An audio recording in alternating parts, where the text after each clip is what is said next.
Wrestling has more than one royal family. I am the strongest, the fastest, the roughest, the toughest, the quickest, the greatest, and now there is no denying that I am the B-E-S-T. You fucking must acknowledge me.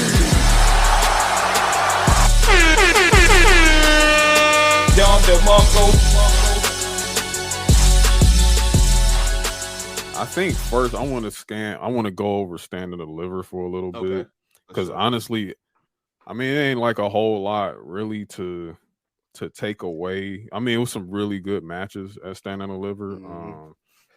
You know, as always. I mean honestly, this Stand and Deliver really wasn't that great to me. I'll kind of put this in the bottom three personally.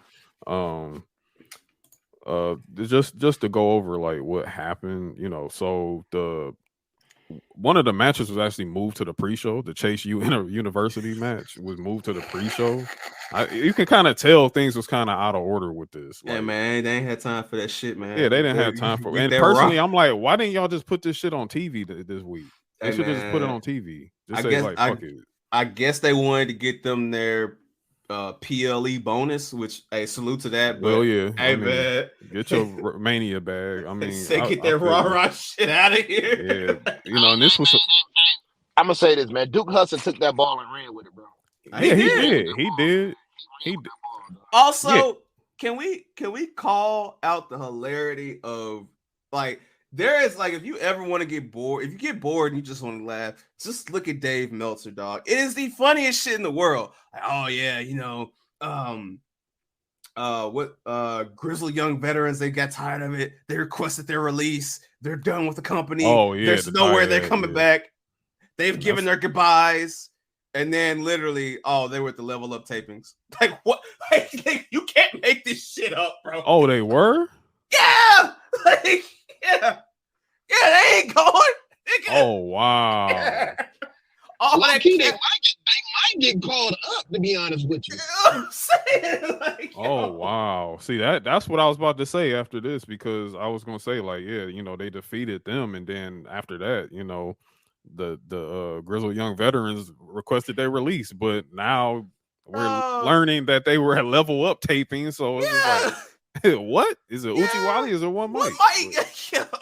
But this was supposed to be the debut match for Ava Raine, you know, Simone Johnson, and I mean, she really barely did anything in this match. So, but yeah, Duke Hudson was pretty much the guy in this match, because you know he kind of did a double turn, you know, kind of like that. So that was pretty cool, and it seems like an interesting development on that, you know, because Tyler Bate kind of joined in on this, and now they're calling him a Chase U alumni now.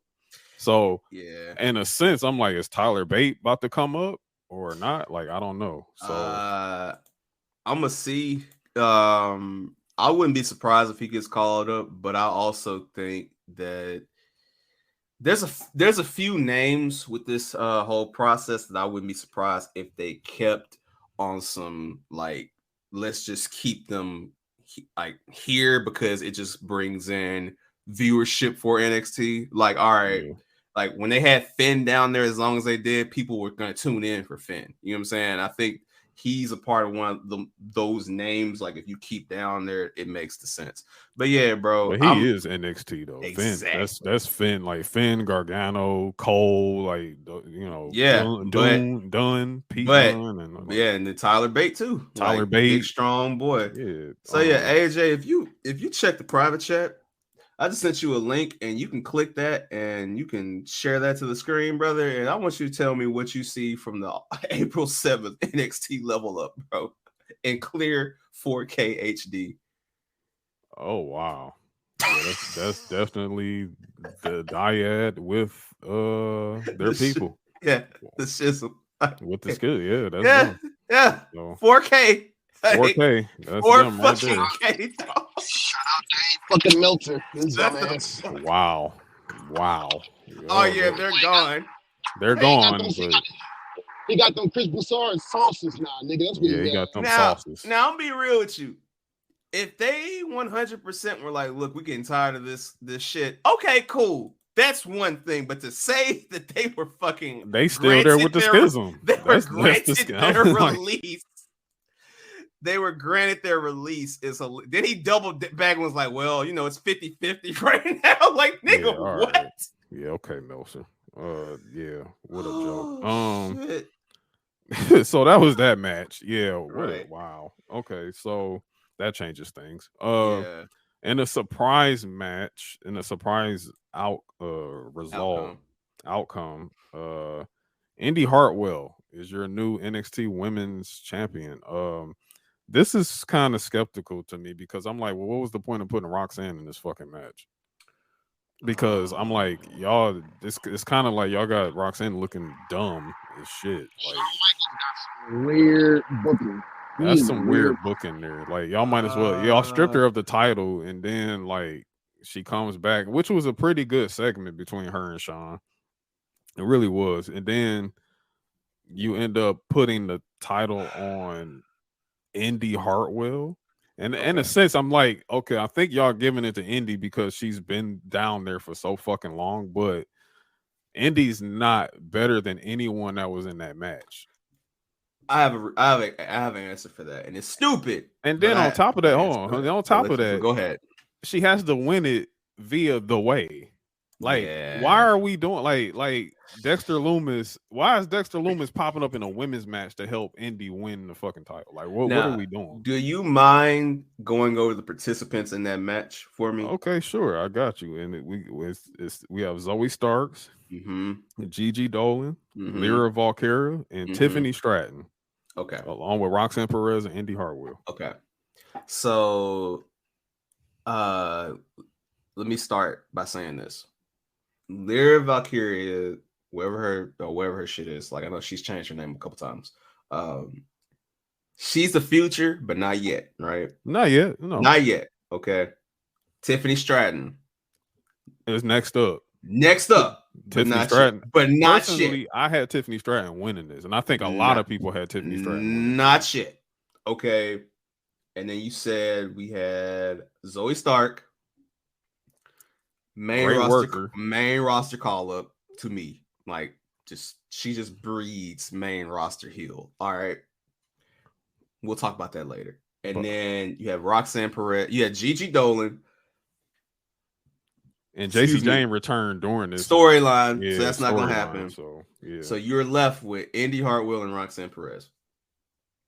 To me, this proves that, in my personal belief, they pivoted to Roxanne solely off of the Mandy situation, and they were trying to find a way to take it off of her where she didn't take a pin. Now, if you ask me, you're correct. They could have just skipped the whole Mako Satomura shit, just have her lose the ladder match, right? To me, personally, I think Cora Jade is the next champion.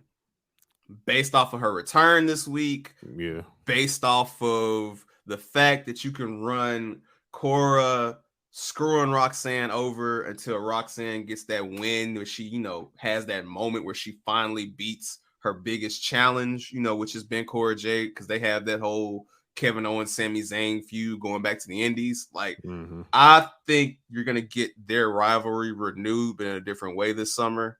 Probably. And I think later on, I think Tiffany Stratton is going to be the one that kind of like is the one after that's said and done. You know how they and that makes sense because Cora Jade placement in that makes a lot more sense because again, like, and this is what I'm saying, like, I guess you put it on Indy so you can feed her these people that are going to make Indy look good until she drops that damn title. Like, that's the reason why, like, this past week they had her instantly go against Zoe Stark. You know what I'm saying? Because we know Zoe Stark can try to make her look good as best as you can. I mean, Indy's just she's not good. But And then I guess after that you go, maybe she'll have a match with Tiffany Stratton, and then after that she'll have the match with Cora Jade where she probably loses the belt, and then that brings back Roxanne, because everybody's so quick to say Roxanne about to get called up, and it's like, bro, you got a whole summer.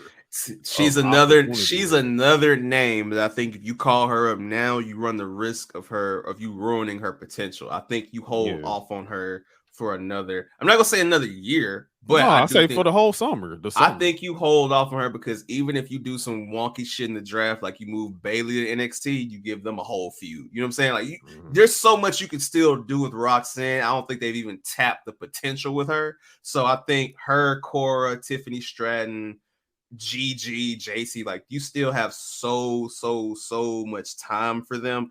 I think you can hold off on the call up. But I will say this is interesting about Indy Hartwell, because Indy Hartwell has been champion, right? And I'm looking, the shortest NXT championship reign was Kairi Sane. She held it for 71 days. And then next up after her is Charlotte Flair, which was, I'm looking here, and Charlotte shit was 73 days.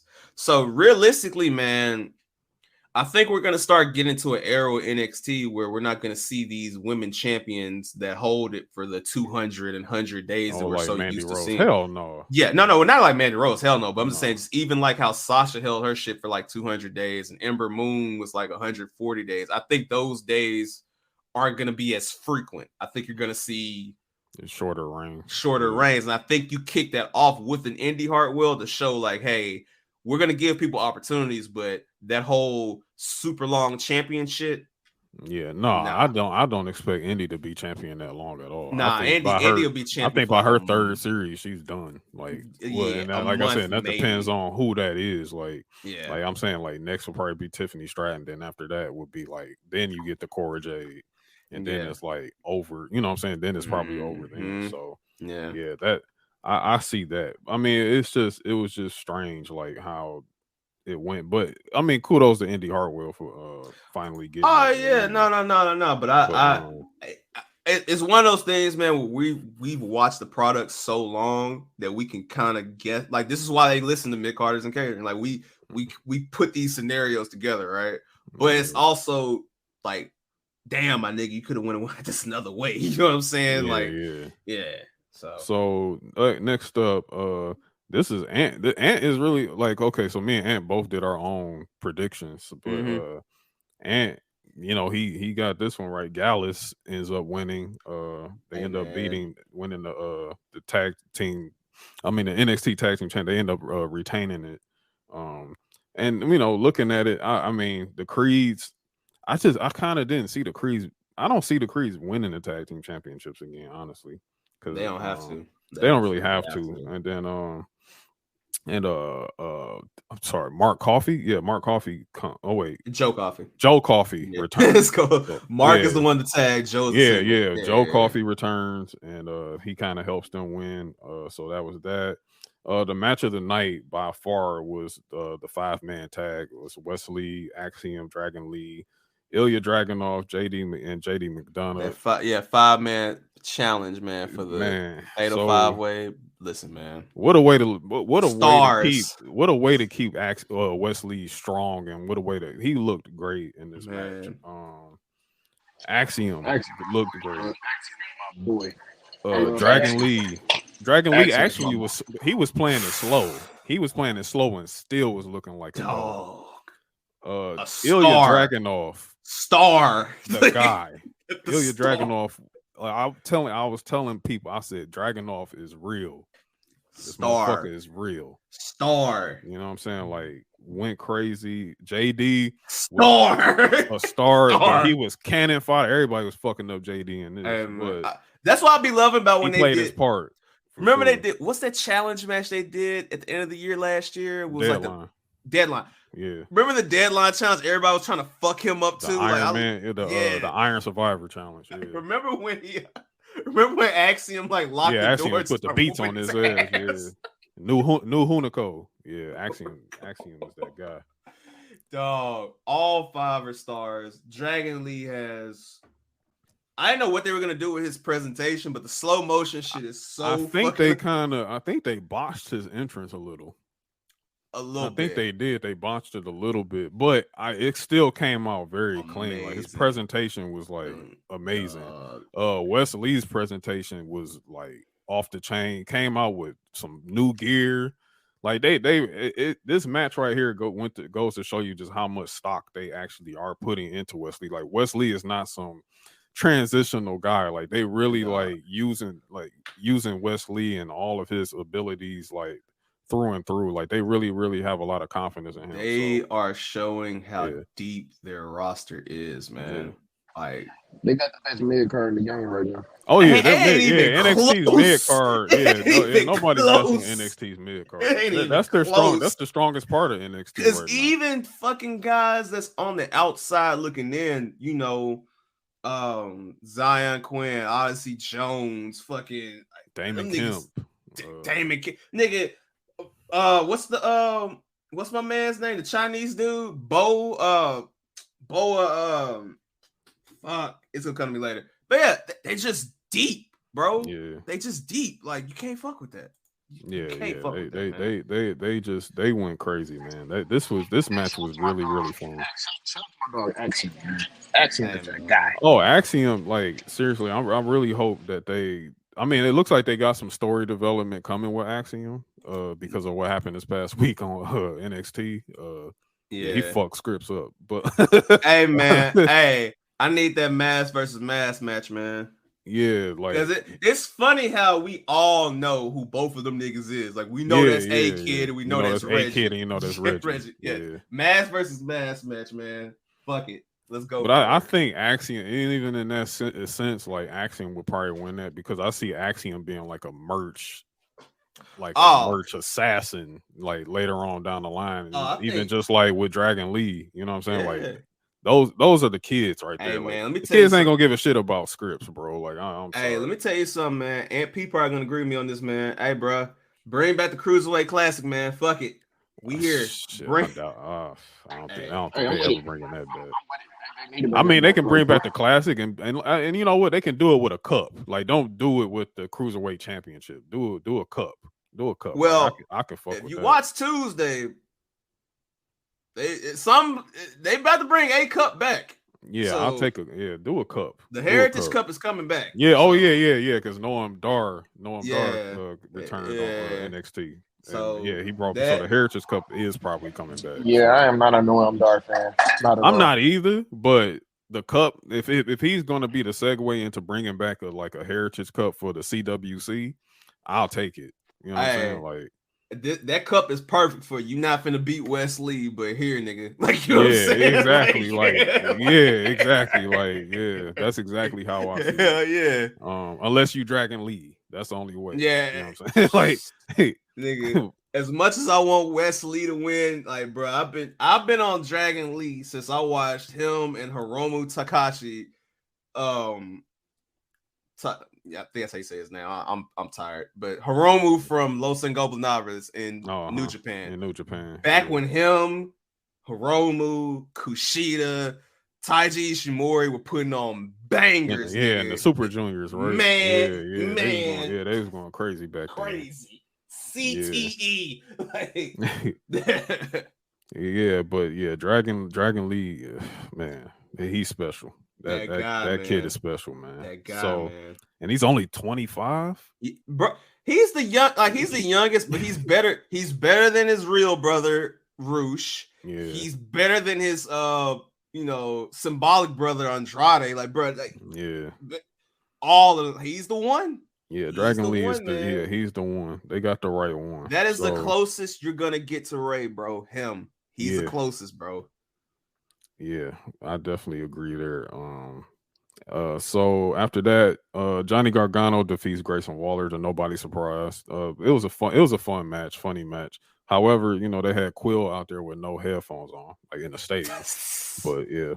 But still real cool. Candice LeRae got involved and put fucked Grayson Waller up a little bit, so that was fun. To nobody's surprise, Alba Fire and Isla Dawn, they defeat Fallon Henley and Kiana James. So they're the new women's tag team champions. You know, that match was whatever, but you know, the right team won. I'll tell you that. Like Alpha Fire and Isla Dawn, yeah, those were the ones there. Yeah, and his camera on now, so yeah, he knows where we about to go. That's the reason why. And by far, okay, and I'm gonna say this right now on here. By far, out of the entire weekend of WrestleMania weekend, the absolute worst match this weekend was Carmelo Hayes versus Braun Breaker for the NXT Championship. And go ahead. I'm gonna just say this, man. I'm gonna go 100% last. behind. Go ahead. I'm 100% behind Braun Breaker on this shit. This was a dumb booked match. Very fucking stupid. I don't know why it was booked this way. You know, Carmelo came out as the winner, which the right person won, but the way that he won, it's like it's always Trick Williams. It's always my nigga with the leather pants and shit. Just, my nigga Test, the Black Test. He had to did what he did, dog, and I just did not understand it. Like it was a terribly booked match. They don't have, like what it is. Brian and Melo don't have any chemistry like that. You can tell they don't have chemistry.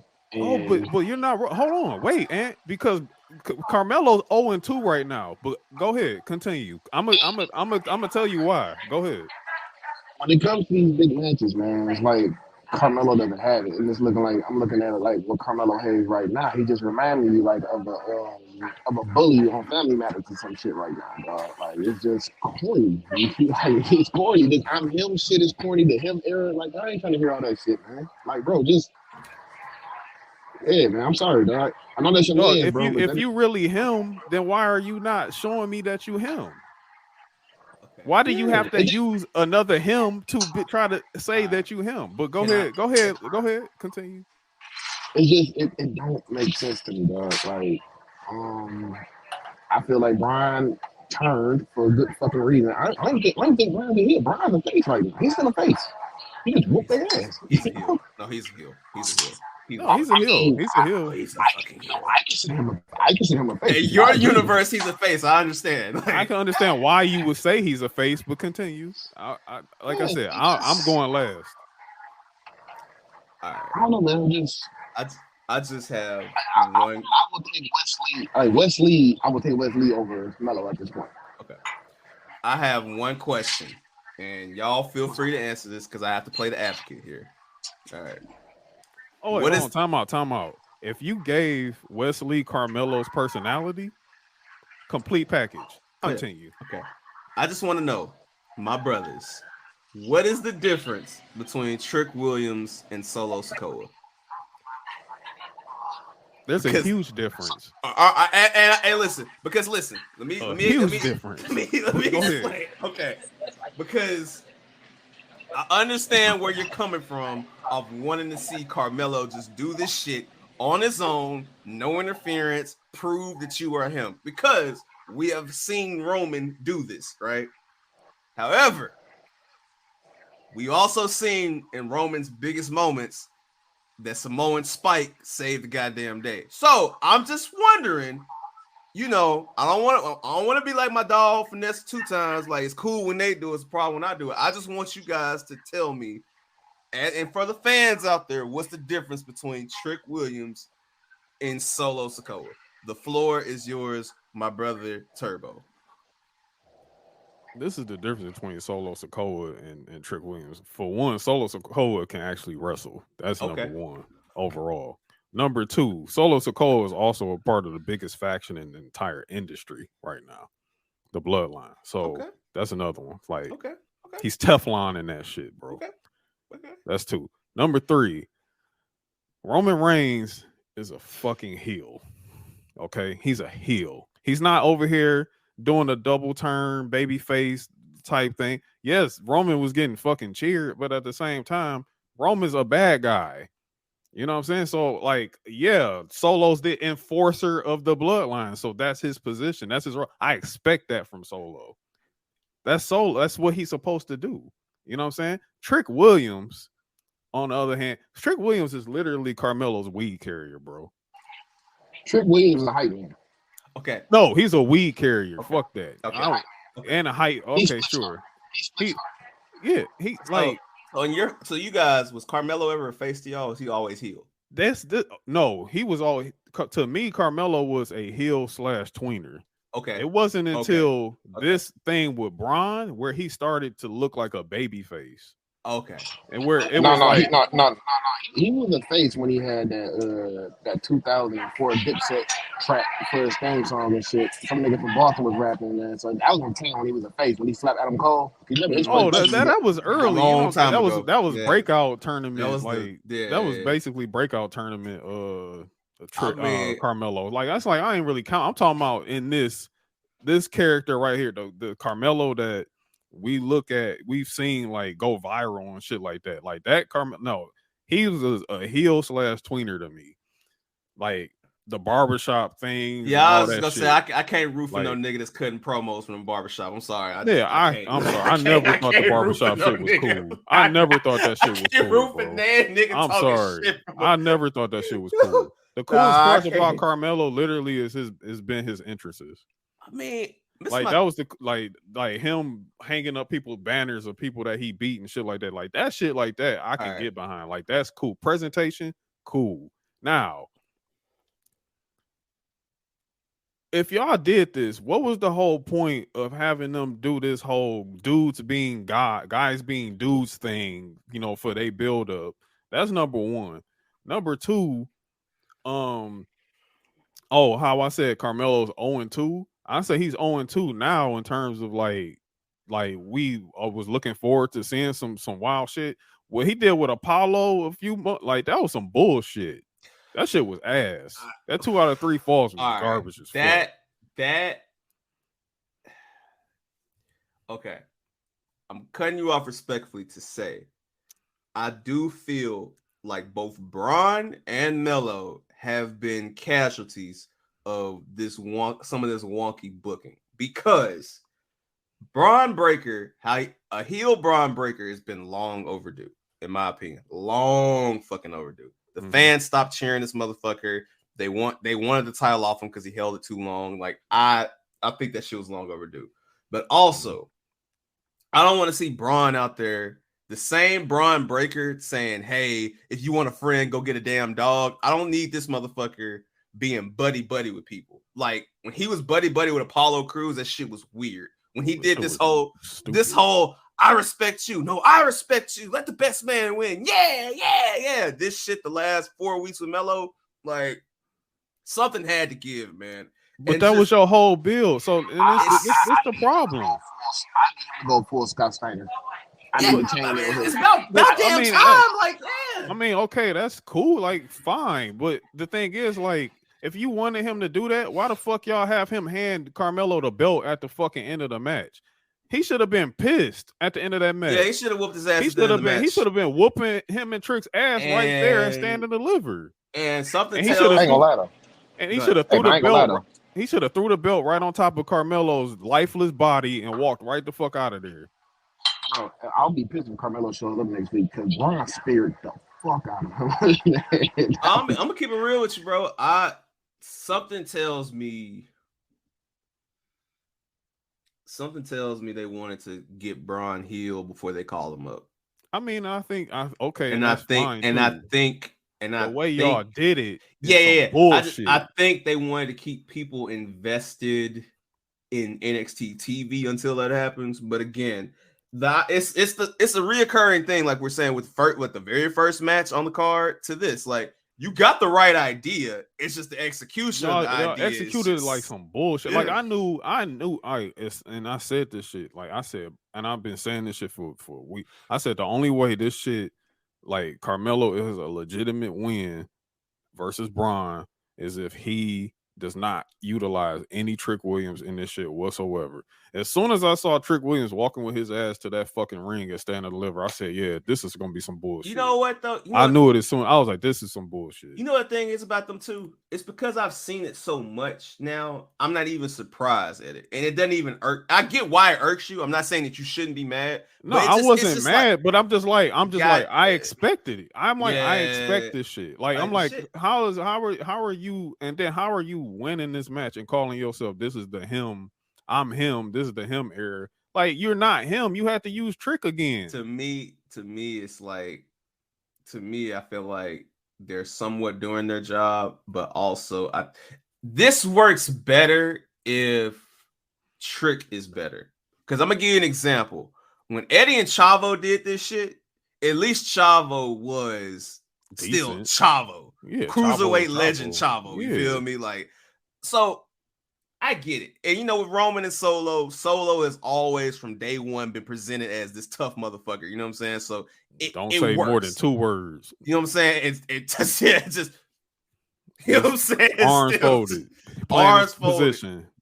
Don't break character for nobody. Like, still great. So we'll see, man. I mean, I'm gonna say this. I'm very curious to see who gets moved up from that Wesley mid card to, all right, we're gonna face the NXT champion now. That's gonna be interesting.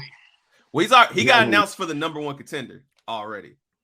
So they're doing a fatal 4-way number 1 contender match Tuesday. He's the first entrant. Dragon Lee. Yeah, Dragon Lee's he's the first entrant. Now I think he's gonna lose, and I think that's gonna lead to that Heritage Cup we were talking about earlier. Because why would you bring out that Heritage Cup with them two to not do it?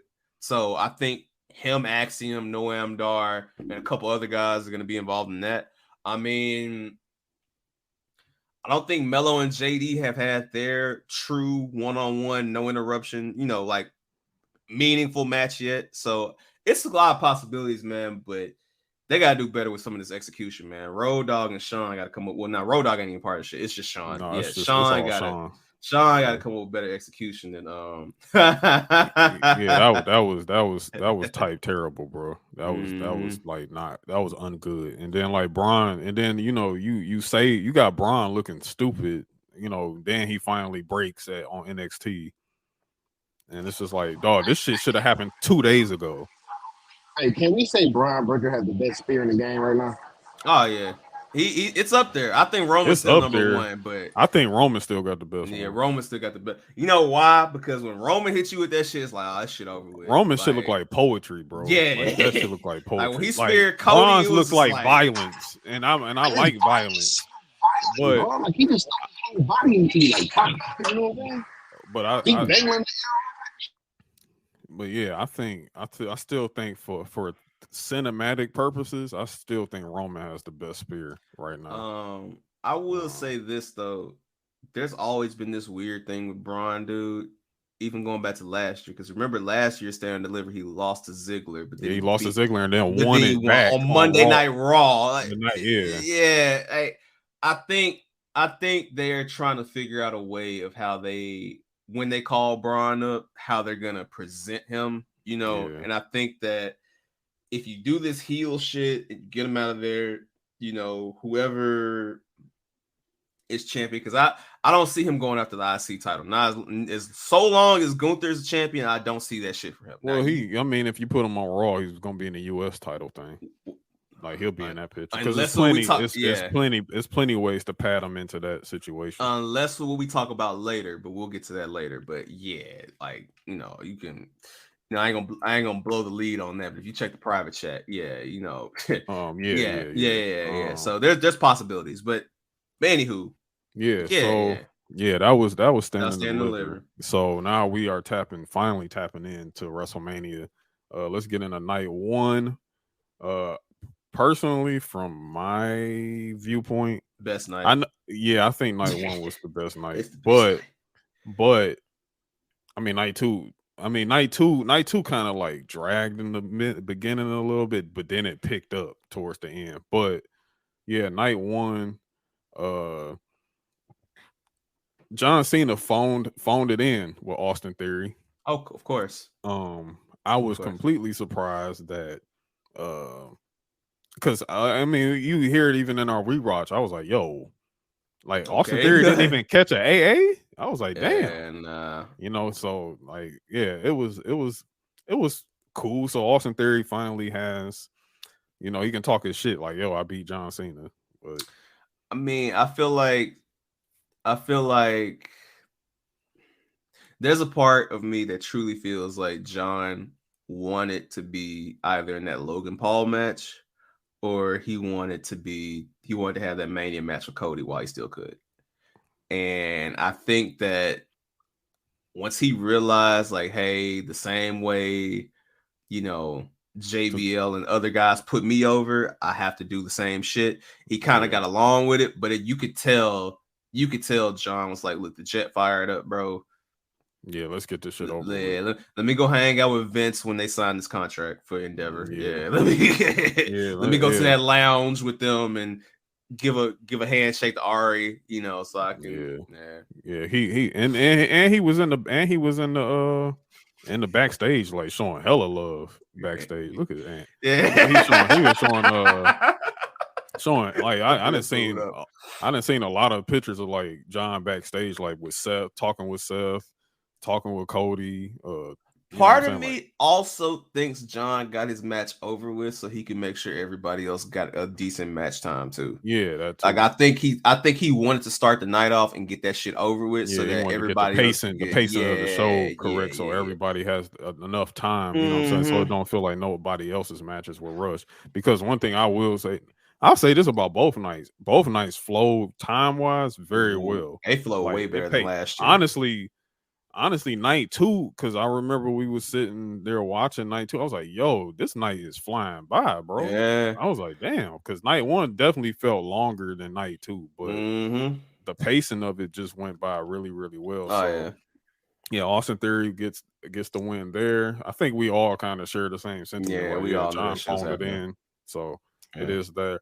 The men's tag team showcase, the Street Profits, they defeated Braun Strowman, Ricochet, Alpha Academy, fire match. The Raiders. This was a real fire match. Yo, my nigga, I didn't have the Profits winning. I have Strowman and Ricochet winning this. Based off of Friday, with yesterday, it makes sense why they're doing this. They gonna split. They finna. We'll talk about that later. But Street Profits, I mean, it gave them a big boost for Monday, which we'll get to. But I think that I think that was a good surprise for people. My nigga, the good variant of Ant.P, though he's swaggerless. Ant.P Dawkins. Yeah, Ant.P Dawkins. Yo, probably one of the spots of the night, bro. Dogs. Like, that shoulder, the hit stick he put on Braun Strowman is crazy. Wait. Ant.P Dawkins. He said you a variant of Angelo Dawkins. No, you're like Angelo Dawkins is a variant of you. Let's get that right. Like he's like if you had a different path in life, like it would be Angelo Dawkins. But the trade-off is though, Dawkins ain't got nowhere near the swag you got, bro. You know what I'm saying? He ain't got the sauce. Yeah, your gear would have been a lot better. Oh yeah. You would have made sure Bianca would have had you straight, bro. You wouldn't have been out there like that, bro. Like I couldn't see you with the double headband shit, bro. Like Dawkins' gear is crazy. That shit is crazy. Like, hey man, that's the and he really made sure to make it nasty for WrestleMania, bro. No disrespect. I fuck with you, Chloe Hotline, but hey, that's the difference between Detroit niggas and Cincinnati niggas, man. You know what I'm saying? Cause man, we doing podcast episodes in a goddamn bar. That's the difference right there. Man, cause that nigga Dawkins, man, that fit, boy. Yeah, man, that shit was that's a Cincinnati ass. Yeah, that shit was crazy. Yeah, Dawkins fit was nasty. But disgusting. Yeah. So that man can hit. Yeah, that man can hit. He can hit, bro. That boy put that dog. He dropped the shoulder on Braun, bro. He dropped that shoulder on me like that. That's that shit we was doing football and hit drills. You know what I'm saying, bro. About that was real. That was a real hit right there. That was a real hit. He pulled up with that stick, bro. Yeah. So shout out to Dawkins. Shout out to Montez. Chloe, let me correct myself. He's from Fairfield, Ohio. That's even worse. Yeah, that's the same shit. Same shit.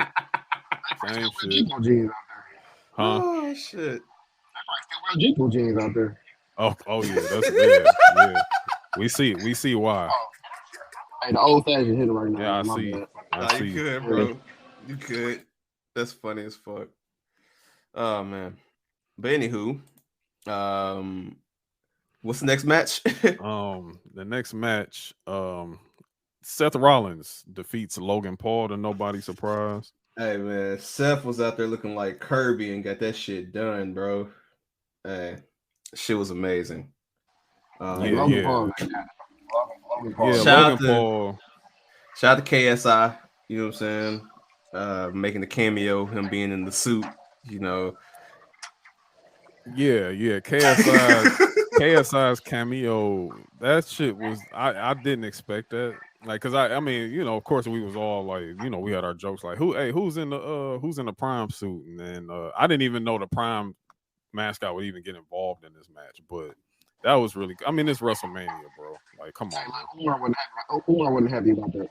Umar wasn't happy about that. Yeah. He wasn't happy about that, man. That man he was went happy dancing for Logan Paul, but you know what I'm saying. But he got put through the table, so that was a good trade off, Hey, right man. there. So Trying to tell you. yeah, he took the bullet. So yeah, but this match was really fun. Seth and Logan. Hey, look, listen, I'm gonna tell you all this right now. Logan Paul has had great chemistry with every single person he's worked with. Yes. Since Every he started. single one. Every single one of them he's had great chemistry with. Huh? He's a professional. Yeah, he's a professional. Man. Logan Paul is a professional. He has had great chemistry with every single person. I wasn't surprised he would have great chemistry with Seth. Seth had the wildest fucking fit. Looking like Kirby, dog. I'm telling you. Like, he was looking like Kirby, bro. Like, Seth Rollins is. I love you, Seth. You are my guy. He's the Elton John of wrestling. Matter of fact, like, shout out to the backstage video of Becky seeing Seth in his whole fit before he went out. She was like, "I am so fucking jealous." Yeah. When your lady tell you she jealous of your fit, that's when you know the fit is crazy. Also, shout out to Makazi for making that fit. Yeah, Makazi went crazy this week. Hey man, that shout out to weekend. Makazi. Man. Makazi went crazy for WrestleMania. Shout out to him. I think he pretty much made everyone's gear. Like, I know he made Rhea Ripley's, he made Seth's. Yeah, he made everybody but like Bianca. Yeah, and which is what we the expect. Profits. But which we expect. Yeah. That was that. The 6-woman tag was actually not as bad as I thought it could have been. You know what I'm saying? Because, and I only put that, and I know I don't want to be unfair, you know what I'm saying, to say, oh, it's all Lita's fault. Like, no, it's just that we all know how Lita moves now. Like, she doesn't move the best. You know what I'm saying? Yeah. But you know what the thing about people like she ain't that, as bad as Matt, I'll tell you that. Nah, the thing I've learned about people who've been away from the ring that long, I feel like if you get a consistent match schedule, you can look better in your second and third effort. Because I think I could say the same. I feel like the same thing happened with Edge when he was gone for so long, but he started to get more matches, and it's like, okay, this is the Edge that I know. You know what I'm saying? You think about Lita, she's been having like spot matches, like one match here, one match here. She hasn't had back-to-back matches probably since like 06 or whenever she left, you know. So this was good to see her be able to shake off that rust and actually look better. She looked 10 times better in this match than she did that first one. But I think it's attributed to the fact that she was actually training for more than one match this time around. So. She training for more than one match, and then I think she was in the ring with the right people. You know what I'm saying? So like being there with Becky, being there with even Trish, being there with just Damage Control. You know what I'm saying? Like with Bailey and EO and Dakota. So I think it was good all around. I had Damage Control actually winning this, but again, you know, it's WrestleMania. You also have to understand this is Trish Stratus and Lita. Like, Trish Stratus ain't gonna come back to lose. So again, she leaving with something. Yeah, she leaving with something. So that was that. By far up next, the best presentation by far of all of WrestleMania to me. I'm sorry, but Rey Mysterio and Dominic. Hey, put that shit on, bro. Yo, listen. Hey.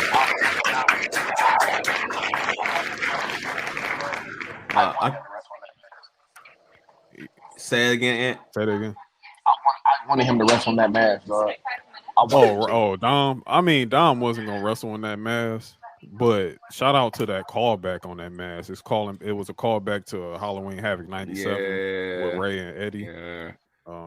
I'll tell you the one thing one thing that made me like I won't say sad, but made me just wanting for so much more. I was just like, bro, I wish Eddie was alive to see this shit. Man, listen, Like, man. I'm gonna say this now, and we ain't gotta spend too much time on it. So let me just go ahead and say, man, prayers up for the whole Guerrero family as a whole right now. Yeah, y'all can look that up because there's a lot of trigger warning and a lot of stuff with that. Prayers up for Sherilyn, prayers up for give Vicky Guerrero the fuck out of here. That's all I got to say. I'm gonna say this about her daughter Shaw Guerrero. It's a lot to deal with that being albeit like being in the middle of that kind of situation. Mhm. So there's no right way to handle that, so there's ways you can't handle it, but at the end of the day there's only so much you can do. So prayers up to everybody involved in that. That's just an unfortunate situation. So in light of that, I'm glad that Dom and Ray were able to put on, in my opinion, to me, that's probably my favorite match of the Mania weekends besides Night 2's main event. Like that was beautiful storytelling.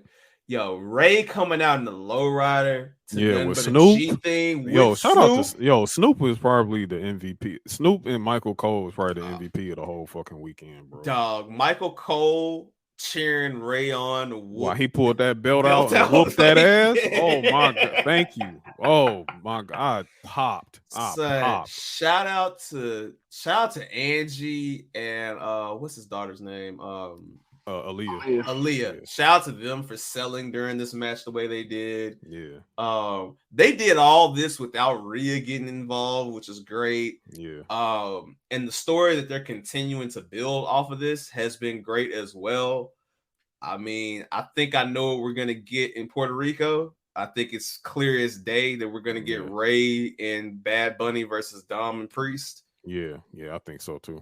Yep. So I think we definitely building towards that, and and then we also had a really good match on SmackDown last night too. Yes, with Legato. Wow. Yeah. And then also like them getting involved in this match too. The LWO is reformed now, so getting involved in this match when Finn and Priest was trying to get themselves involved in the match, like this match was just fun, man. This shit was like mad fun. Amazing. Huh. Yo, Cody having a Puerto Rican red, a Cuban red, a Cuban LWO. Yeah, that's wild. The LWO code is insane. That's wild, man. That might have to be one of the titles, dog. LWO code. LWO code. Hey, that's wild. Hey, look, that's just. Like how everybody got nicknames. That's just a nickname for him. They just call him Pico. Like, order that Pico. Dog. And sometimes I be forgetting that Cody is like half Cuban. Like I keep forgetting about this shit. Like I be like, yeah, like kind of good. Good lord. They just call that man Pico. Like, yo. Cody, the fact that I'm like, damn, Cody could actually end up in the LWO for real. If they like, he would make it. You know what I'm saying? Like, damn, that's crazy. Dog, if they put Cody in, I can't get my words out. If they put Cody Rhodes in the LWO before Nelson, he gonna flip out. Oh yeah, Nelson gonna drive to Connecticut himself. And I think we'll try to pronounce this. I think it's called Chaqueton. Like I think that's how you say Pico in Spanish. Chaqueton. Yeah. Like Nelson would have to make. He would take the trip. Nah, bro, you should have seen Nelson's face when he saw those LWO Puerto Rico shirts, bro. He lost his goddamn mind. He was like, "Yo, I need 5 of them." He said, "I need 5 of them." He said, "1 to rock, 1 for the gym, 1 to keep on ice." Like, yo. I'm about to go need one, man. I feel him, bro. But yeah, shout out to Santos and them getting it, like Santos and them getting involved, and like that was really really dope. I love that Santos is getting this run. Yeah, Santos right getting it just in. due. Yeah, getting his just due with this whole man. thing, and like. And now, I like what they did at SmackDown. Last night was fire. Like they coming out with the mask on and shit. Hey, yo, Zelina coming out with the emo mask had me crying. That shit was hard. Zelina had her mask mask on. Santos had a mask on. That shit was tough. That was fire. Yo, Zelina was out there looking like a Saints Row character, bro. But it was hilarious. That shit was dope. So, but yeah, that was a really really great match there. Like the Dominic's. Like the prison and the fucking like transpo to the ring.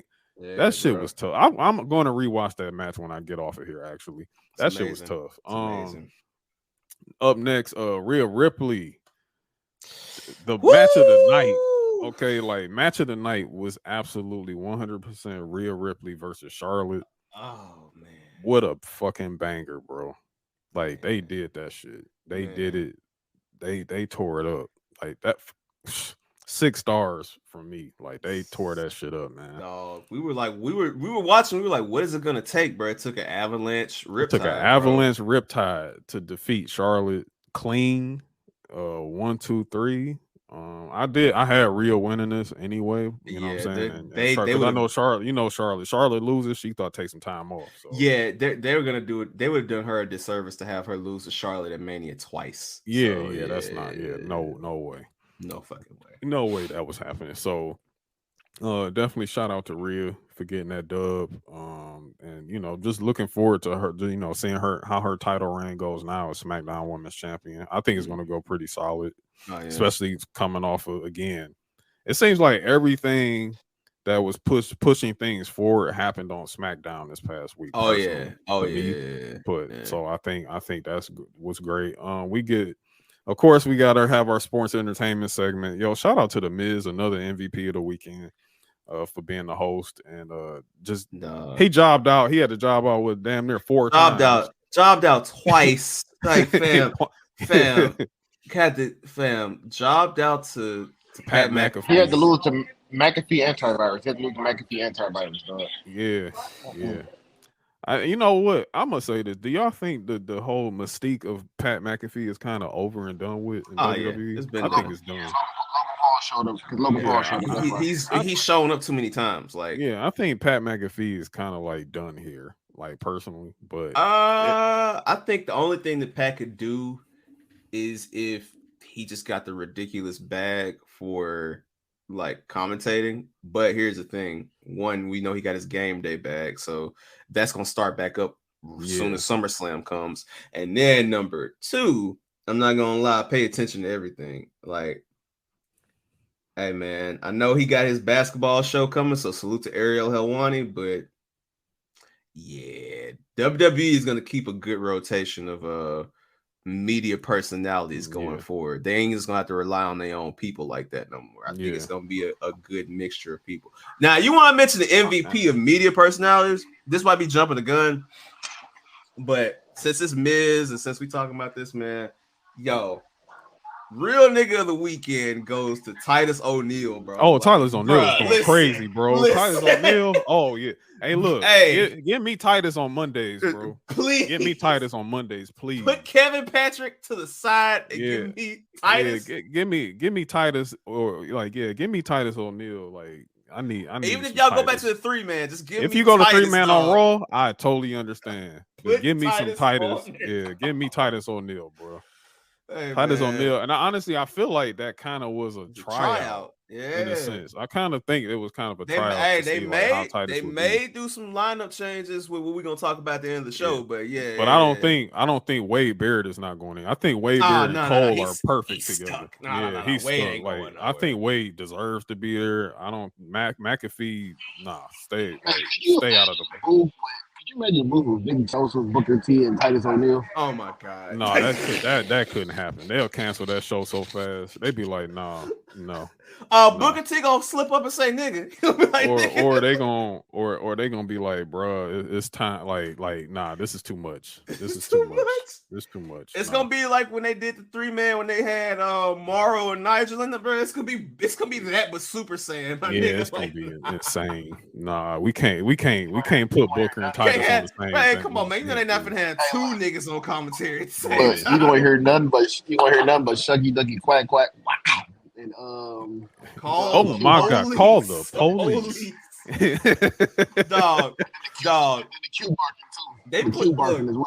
And him barking and never shit. mind. I ain't gonna say it on air. I'll say it another time. Yeah, but I'm gonna say is, let's just say there's certain commentators from Memphis, Tennessee that be pissed the fuck off if they see two black people on a commentary team at the same time. Oh, Jerry Lawler for sure.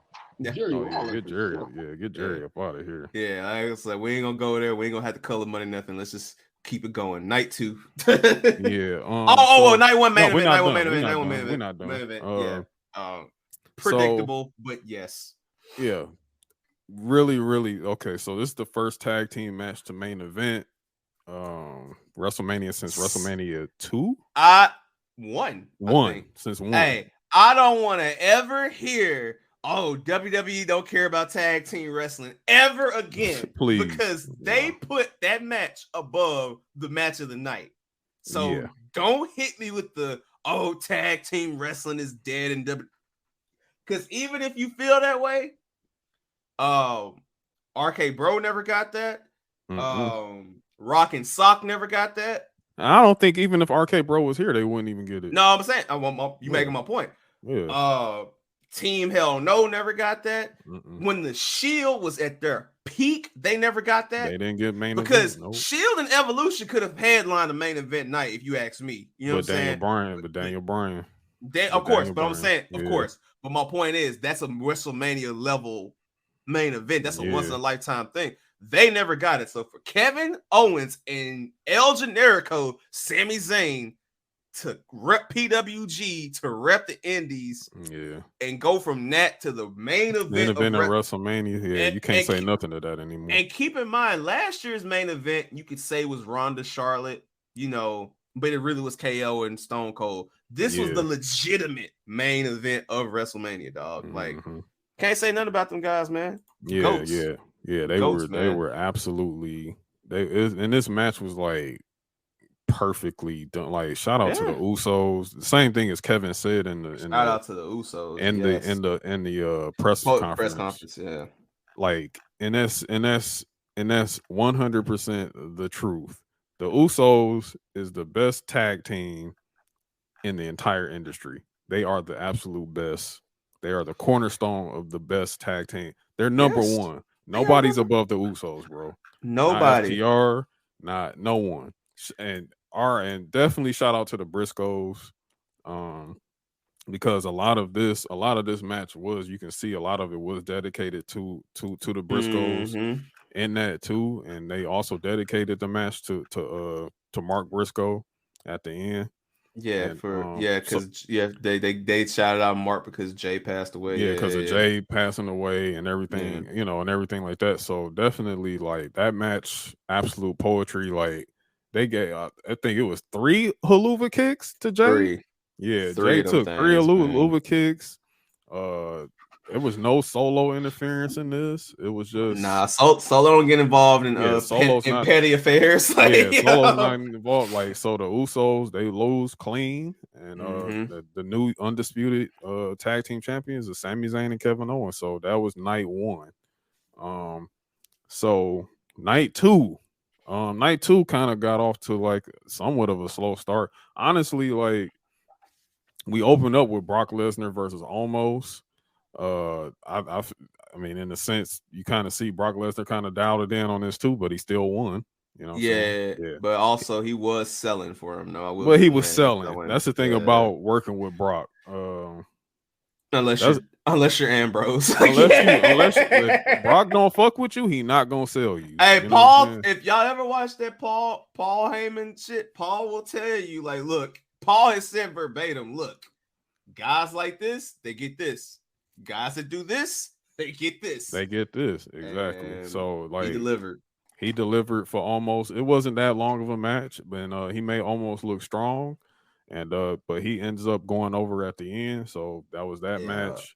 That was your big guys, your big spectacle match. So your big guy versus the smaller person, stuff like that. So that was that. The women's showcase, pretty much the weakest of this night because the team that won is the one that really didn't do much of anything in this match because Ronda Rousey is hurt. So she Ronda Rousey and Shayna Baszler end up winning that match. Shotzi is the one who has to job out. So that was that. Up next, Pure Fucking Violence. Oh my god, hey, bro. Pure violence. All right, look. Violence. Hey, look, I know you got the Dom intro. The entrance was. I know. What? He's saying play some gunshots. Look. Oh, I did. Look. Let me tell you something.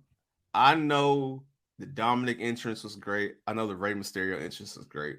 Mm-hmm. But that Gunther entrance, my nigga, it was very clean. Very menacing. Very. It was just Gunther. It was like the regular but the Gunther way shit, he had them over on the fucking the way on the other side of the stage, they didn't. It really looked like some Coliseum in Rome type shit, bro. Oh, hey man, that's the WWE M Bison, dog. Gunther, like we said, the whole. Gunther Von Doom. Gunther invite, bro. I didn't have Gunther win. I thought they were gonna find some way to give Sheamus his WrestleMania IC moment or something like that. Dog, he beat he might as well have stacked and pinned both of them niggas, dog. And Drew took the pin. I was like, yo, this is crazy, bro. Match of Gunther. Hey man. Give my dog Gunther King of the Ring. All good, bro. And give Gunther King of the Ring and give him a belt this year, bro. I don't give a fuck. If you want to give it to him later in the year, bro. I'm gonna tell you right now. Remember how there was rumors beginning of next year. You remember how there was rumors? You remember how there was rumors about you funny, Ant, but it's all good. You remember there was rumors about Big Gold coming back? Like they were talking about bringing back Big Gold at one point. I can't think of a better wrestler to give it to than Big Gunther, dog. Nobody, bro.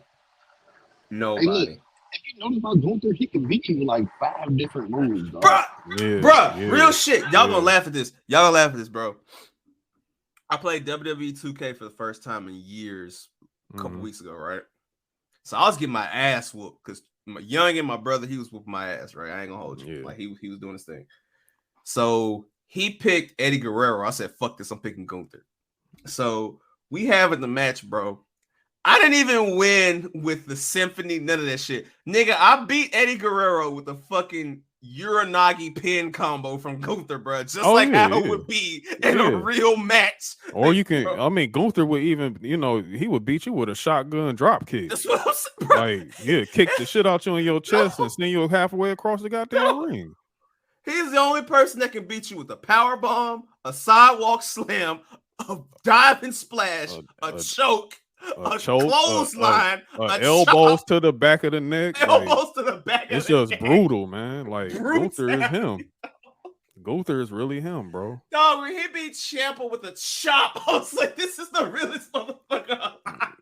I mean, like Dragunov had to beat Gunther like literally with elbows, like multiple elbows to the neck. Yeah, and a choke. And he had to choke his ass out in order to beat him. And then like Dragunov sold it so well that he didn't know he won. Yeah, like that's how good that shit. That's how much of a monster Gunther is. You know what I'm saying? Like that's. He said what? Braun Breaker. Braun Breaker. That was a year ago. Breaker. Yeah, that was a year ago. That was before he got called up. Right when he got called up the following week. So yeah, it's just Yeah, that match. This match was just. Dog.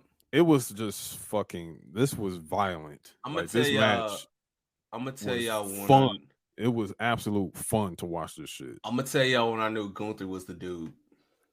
When Gunther was backstage in that segment with Ricochet and Drew Gulak, and he just ripped Drew's shirt off and just slapped the shit out that shit. Yeah, man, he let off a firecracker off that motherfucker. Remember when that like 2 months when Kaiser would lose, he'd be like, "Go ahead, take it off, take it off." Yeah, he was punishing Kaiser. Hey, Kaiser, look, Kaiser owed Vinci some money because Vinci came up after that, and that kind of saved his life, bro. that saved Kaiser's life. He said, "Thank you for coming up." I was getting tore up while you was He didn't call him by his gimmick name. He called him by his like this old gimmick, like, "Yo, Fabian, thank you." Yeah, literally. Like came up from Vinci dropped the Maserati off, dog. Came back up, that fell in line, dog. Like, Vinci was like, "Nah, we gonna get this shit together, bro." Man, I'm telling y'all, man. Listen, I don't know if they're gonna pull it this year, but whenever they pull the Roman Gunther match, dog, it is going to be all right. Yeah, Gunther. I need the Gunther and Brock match. That's what I need right there. Brock won. It's going to happen because Brock wants to do it with Gunther. He wants to do it with Gunther. Yeah, Brock like that kind of violence. He like that type of exhilaration. Yeah, like you can tell he probably will. He wants to sell Gunther. Oh yeah, he wants to sell him. And so that was wow, just. Brutal. I'm kind of like out of words for this. And we giving a lot of praise to Gunther too, but hey, Drew and Sheamus as well, man. Like Drew and Sheamus. I mean, of course, like I expected that. Gunther powerbombed Sheamus onto Drew McIntyre. Yeah, to end the match, bro. Like he powerbombed Sheamus onto, and it's like, and then he picked and he put Drew back up. Like I ain't done with you, bro. And he just powerbombed him. Powerbombed him. It's just like, bro, like. Come on, man. And the thing is, it's like we talking about simple moves, but Gunther makes that shit look so fucking fire. Like, look, man, Gunther can beat you with a chop. He can beat you with a fucking splash. Everything we said earlier, I'm giving legitimate instances of like, bro. He can beat you with an avalanche suplex. He can beat you with the most basic of basics. He beat you with a scoop slam. He just scoop slam. It's a scoop sidewalks, like, bro. Crazy. Yeah, crazy. Gunther is that guy. He's poor Gunther though. You know what I'm saying? Yeah, poor Walter. Poor Walter. Poor Walter. This motherfucker out here dressed like Leroy from Tekken, but you want to say some shit about Gunther? Man, he dressed like a fucking sky wizard. But yeah, whatever. Donuts Lee. The fat nigga from Texas. Yeah. Not the food Yim's reviewer. Husband. Yeah, no. Not the food reviewer. Look, man. We like him. Look, man. All I'm gonna say is this, bro. You can't be dressing like no Naruto character and talking shit. Matter of fact, you can't be dressing like you argue with niggas in front of the hoes at anime conventions and talk shit about Gunther, dog. Talk about power levels. Power levels. Yo, Broly was always the one. Like fuck out of here. Moving on. Another banger of a match between Bianca Belair and Asuka. I want Asuka to win so bad, dog. Three-peat. Hey. Three-peat. What did I say? What did I say before? I said if Bianca Belair does not lose at this WrestleMania, she's not losing anymore. She's not losing any more WrestleManias, and maybe probably towards the end of her career. And the thing is, and she at the press conference called herself Miss WrestleMania. So there you have it. Yeah, she's Miss WrestleMania, bro. So really great match here, like very brutal. Asuka was like going crazy. Shout out to the Divas of Compton. Shout out to the little girl who lost her mom. Not the day of. People got that wrong. She lost her mom earlier this year. The one that was doing the year. Yeah, it wasn't the day of. They corrected it. They corrected it on their IG. They corrected it, but yeah, the little girl that did the contortionist. The contortionist, yeah. She lost her mom at the beginning of the year, but she still went out there. I get it, but like, bro, no one's gonna have that kid out there I mean, the day of. The I day mean, of like, that wouldn't make no sense. I would say that takes a lot of resolve. But nah, for her to still just go out there, you know. Yeah, her to still go out there and the Divas. That I mean, that was such like again. That's what it's all about, bro. Another entrance. Like that shit had Triple H crying in the press conference, dog. Like, yo, like H was like that just goes to show you how special Bianca is to these girls, man. Like and how much of an example she's setting for like fucking representation. Like that shit right there, like had a tear in my eye again. She already got me last year with the marching band. I said, yo, this is fucking beautiful in black. Oh, bro, 40 in Philly. Oh, bro, she might have some major man. Yeah, she gonna be like that's what I'm saying. Bianca gonna be going crazy with the representation. Like, so I mean, she hasn't let me down yet. So, and I don't expect her ever to let me down. So, shout out to Bianca again retaining against Asuka. Shout out to Asuka too. You know, like Asuka as well. Always pulling up. You know, I know Asuka hasn't gotten a WrestleMania win, but it'll happen. Asuka getting them WrestleMania checks. Asuka's very happy. It's going to happen. Y'all need to leave her alone. I think it's going to happen. She reacted. She reacted to these motherfuckers too on Twitch. She said, "Y'all need to fucking relax."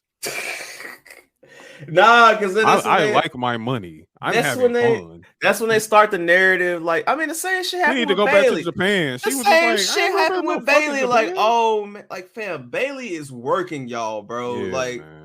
Bro, not everybody in WWE women's divisions is not unhappy, bro. Like, they're all fine, bro. Like, who's gonna be unhappy that they just wrestled at WrestleMania? Like, what? Nobody but Sasha, dog. Like, that's literally it. Like. And look who it takes to be. And that's who started the fucking narrative. That's like who started this narrative. Look who it takes. Like, when y'all think about this unhappy shit, just think about what you're saying. Bro. Like, think about what you're saying for a second. Like, Toni Storm got mad because she felt like she shouldn't have got pushed quick enough. What the fuck ever. Got pie thrown in her face. What the fuck ever. Paige said some bullshit, then had to come back and say, "Oh, I said some bullshit." What the fuck ever. Exactly. The Bella, fuck out of here. I ain't gonna give them the grace to say that. All right, and then Sasha. Okay, trust me. If Renee Young could, she would come back. She's only being loyal to her husband, my nigga. Like, she would definitely be back if it came down to it. Like, bro. Man, y'all gotta stop this unhappy narrative, man. But anyways, shout out to the real queen. She won. It is what it is. So, yeah. So that Bianca wins that match. Up next, we get the second segment for Snoop Dogg and The Miz. Yo, shout out to Snoop being the ultimate professional. Yes. Like, seriously, like I don't. And I'm a, you know, we about to explain. So the Miz is out there again. Miz is like, yo, look, I jobbed out last night. You put me in a match and I got on a $10,000 suit. And he's like, well, shit, it's night 2, so you about to get another match.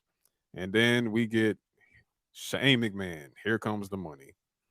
Big pop, major pop for Shane. Major pop. A lot of people didn't think we would see Shane again personally because that's how I know Vince ain't in charge. That's how I know Vince ain't in charge. However, Vince was very present in the ring while Shane was out there. The spirit of Vince definitely came to the quads. The spirit of Vince definitely hit his son hard in that ring because they started a match and Shane blows out his fucking quad. Blew them bitches out. Blew them out. So off of a jump. Them motherfuckers. My son jumped, turning to Cotton Hill. Dog was like, I can't do it. That leg went straight brisket. You know what I mean? So shout out to, and then the thing with Snoop being the ultimate professional, he just like, yo, you all right, cuz? And you know, he sees things actually ain't all right. He said, yo, like he just instantly like shifted and to like pop the shit out the Miz. Turn it out, like pull something right out of his ass. Like, yo, shout out to the ref too, because she's the one that called giving him audible. the cue. She gave him the cue to like, yo, shift it to Miz now, like making Miz like take Miz out. So and they did it like very, very clean and very well. You know what I'm saying? So You gotta have love and respect for the Miz, dog. Yeah, Like, absolutely. Your favorite couldn't pull an audible like that off. Hell Bro. no, Like, they would have been. They would man, have fell apart in that damn ring and was like, they'd have been who knows where doing it this and doing like, this, yeah, and man. probably had to cut the lights off or some shit. You know, who knows? But Yeah. they did it perfectly. You know, Snoop with the probably the funniest people's elbow I've ever seen in my life. Hey, Boomed it on him. Yo, what's up, Nelson? What up, Nelson? What up? I was say shout out to Snoop trying to cut the when he hit the ropes, he looked like somebody trying to get on a 4 train in New York City during rush hour. Yeah, he like literally like Snoop was out there looking wild, looking crazy, man. Like, but it was perfectly done, perfectly executed. Get better, Shane. Feel better soon. That was pretty wild. Don't you get your ass in the ring again. Don't Shane. get in the ring. Don't get in the ring. Yeah, stick to being the SmackDown general manager. Shane, you can manage somebody, you know, for a Mania match or something like that, but don't you manage that knee first. Yeah, manage that quad. Man, you know what I'm saying? Get that together. You know, but that was that. Hell in a Cell. Another professional. Shout out to Adam. Edge. Shout out to Finn. Shout out to Fergal. Yes. Entrances. Crazy entrances here. Like Edge with doing the devil joint. I was like, dog, is this Tekken? Like, he looking like Kazuya coming out there. I was like, yo, I said this shit hard, bro. I was like, both Kazuyas. Yeah, Good both Kazuya and Devil Kazuya. Yeah, like literally, like both of them. That was Finn was Kazuya. Yeah, Finn was Kazuya, and Edge he was Heihachi. Yeah, for sure. Like that shit was tough. Yeah, shout out to my son Edge Mishima, dog, for holding down the fucking. Yeah, so like his that mask he had, the mirror mask he had on was fucking wild. Like the wings and everything. A fucking entrance by Russell fucking Russell Crowe. Dog. Another ad to sell the Exorcist movie. I said Jor-El. Advertising dollars. 21 million. That's what 21 million gets you. Shout out to Edge with the gothic Mad Max entrance. That was fire. Yeah, that shit was tough. No pun intended. Shout out to Russell Crowe, because Russell Crowe tweeted gave them the props following after. day. Yeah, he gave him hella props. Was like, yo, that shit was like. Yo, you imagine this Russell Crowe just sitting there. I like this match. It was a really good match. Legit. How Russell Crowe would be. He would just be sitting there chilling. It was captivating. That's a very captivating match. Very captivating. Captured by imagination. Good job. Cinema. Good job on you. Good job on your lads. Good job. Hey, private chat, man. Look what's going on right now. Look in the private chat. Look what's going on right now. Oh yeah, come on, man. You know the vibes. The vibes. What's that? Liv? She at UFC 287. You know the vibes. She at UFC. Oh, it's in Miami. You know the vibes. Come on, man. Trump out there too. You know what's up. Endeavor dollars, bro. Come on, man. Front row. Hey, come on, front row seats. Hashtag Endeavor dollars. Yeah, Endeavor dollars. Man. Hey, shout out. Hey, look, bro. That's the name of this episode, actually. Endeavor dollars. That's the name of this episode. Oh shit! So shout out to these guys for this Hell in a Cell match. The Demon, Finn Balor. This is the second L for the Demon. The Demon on the main lost roster, to Roman Reigns before, and now he's lost to Edge. He loses with a concerto. However, it took a minute because of a pretty bad ladder spot that happened. Where he didn't cover his face the way he's supposed Finn to. got his wig split. Yes, and he had to get 14 staples put in.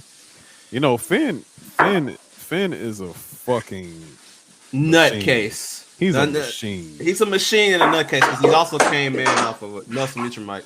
He came in off of a what was it, a calf injury? Yeah, he had a torn calf that for like required 6 to 8 weeks of recovery. He recovered in 3. Yeah, and he did that, and then he ended up having to get staples put in his head at ringside. But shout out to WWE's camera crew for keeping it away, and shout out to Edge for just building up the match to help build up the time. And I love how like even when Finn got back up, he was like, "Yeah, like, Yeah, like, he I'm got good up. to He go. was like, "I'm here." Like I I'm took here. when he took that injection, then he put them staples in, and he was like, "I'm here." Ah, you know, back in character. That shit was like when Batman got jumped in the Batman and he put that venom in him. He was like, yeah, that's exactly when he put the No, when he dog. shot- When Finn jumped on that little part on the fucking hell of a field, tried to jump on top of the dog like that, man. yeah. when he tried to do the coup de grace. Yeah. Oh, Yeah. my Yeah, God. he got the demon perk. Yeah, that could. could. Oh my gosh, if Finn Demon hit perk. that coup de grace. I'll tell you like Yeah, this: if man. it wasn't Edge there, he would have hit that coup de grace. Oh hell yeah! If it was anybody else, they were gonna take that spot. Oh yeah. Let that been Cody. Cody would have took. Oh, it. Cody Cody would have ate that shit. Cody would have took that shit. Cody would have been on the girl like, "Come on, damn it! Like hurry, like yes, right here in the chest. right here." Hard time, baby. Coup de grace, baby. Yeah, like come Cody- on, but yeah.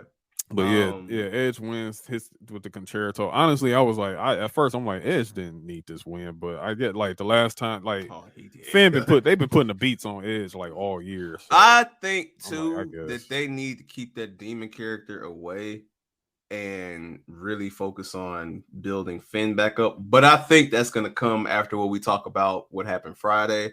Yeah. I think that's 100% coming. And you had to give Edge a win to keep him away for 3 months. Yeah, until for him to go SummerSlam. away for a little bit. Yeah. So that was that. So now, main event. Good Lord. I just the fucking atmosphere. I know inside of SoFi, I know it was different. But even like watching this shit from at home, like just I don't think I felt like an outer body experience quite like this, like just the big fight feel of Roman Reigns versus Cody Rhodes. Like, wow. Dog. So let's just let's just ask the question because we know how the match ends. Roman retains. So for the sake of time of this podcast, I just have to ask the question: who takes the title, dog? Because it's like, bro. Okay. Because I'm gonna say this, man. They can easily run Cody Roman 2 at SummerSlam. The thing about that though is, brother, we're looking at a scenario where they fuck around. We might get Cody Roman 2 next year.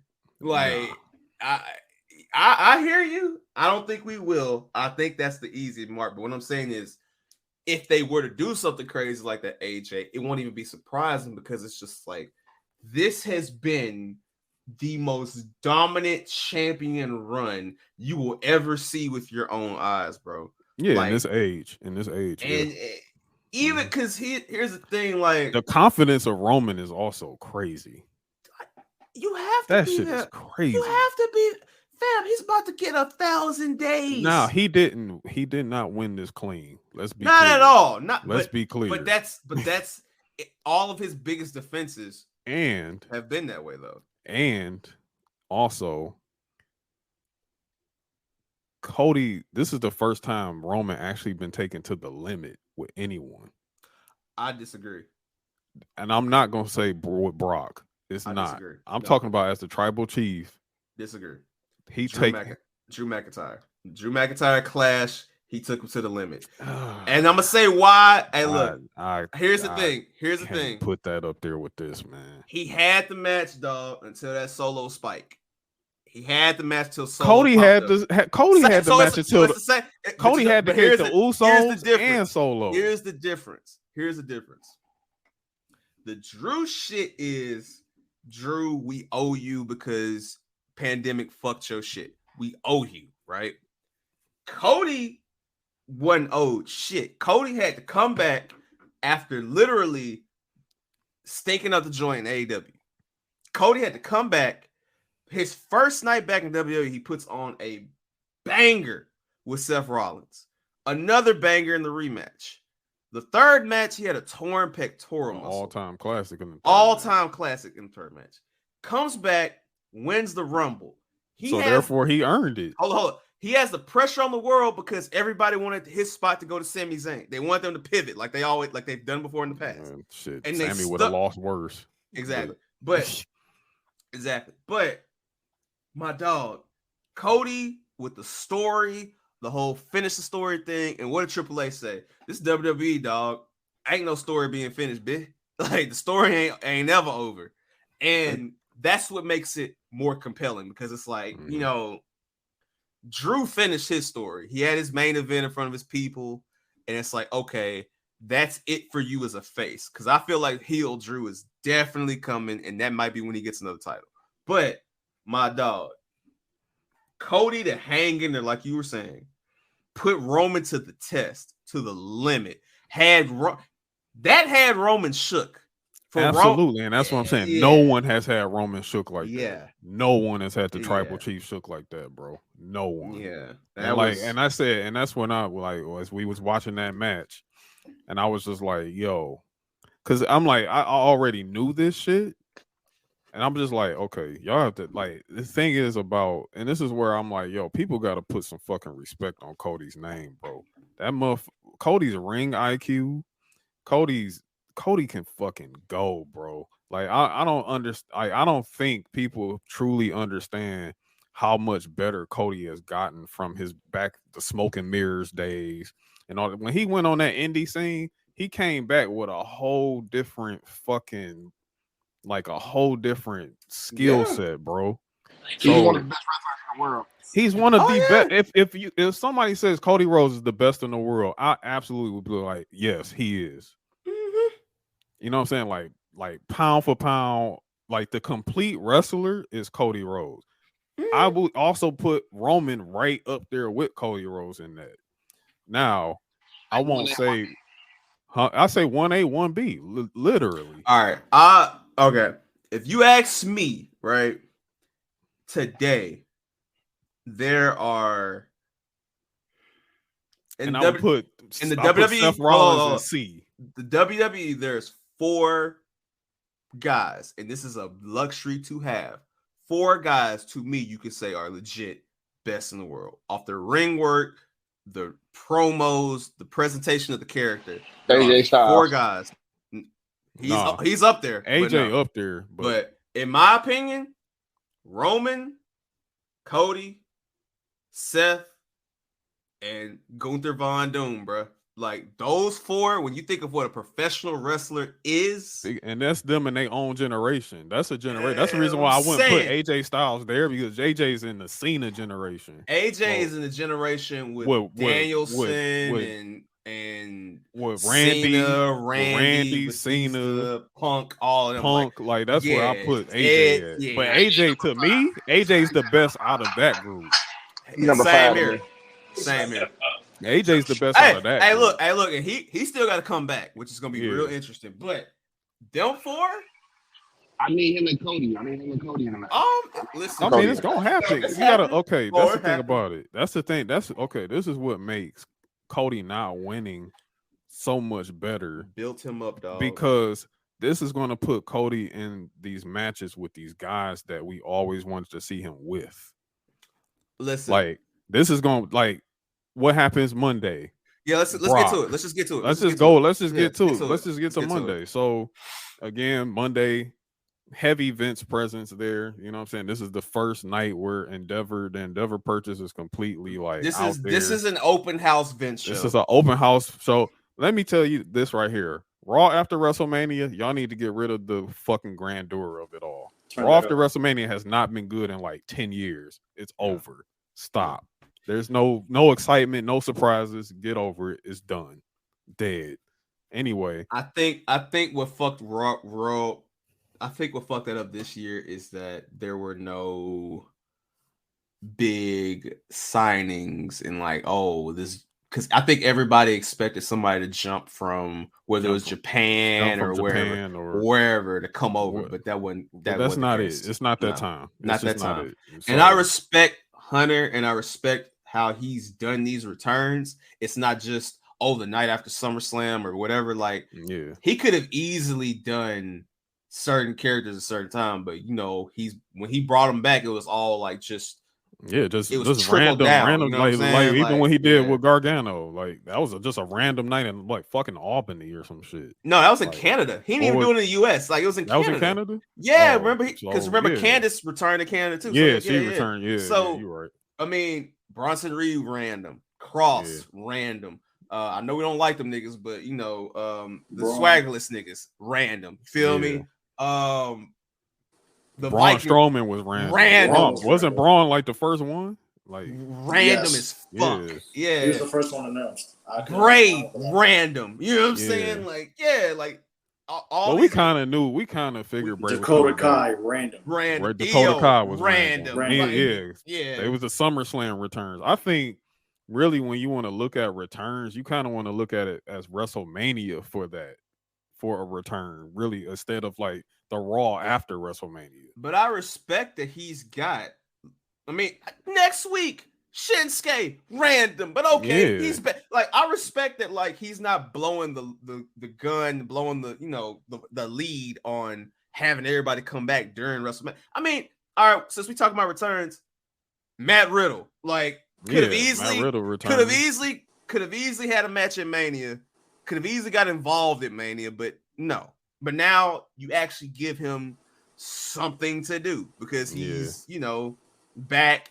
He could be in that U.S. title picture, but also he got smoke with the bloodline. You know what I'm saying? Yeah, like there's continuity. There's continuity. The problem is, and like, it's just when it comes to the Raw after Mania, because you're right, AJ. Like, there hasn't been a notable one, and that's the whole won't be there, to be honest, because everybody going to the next city.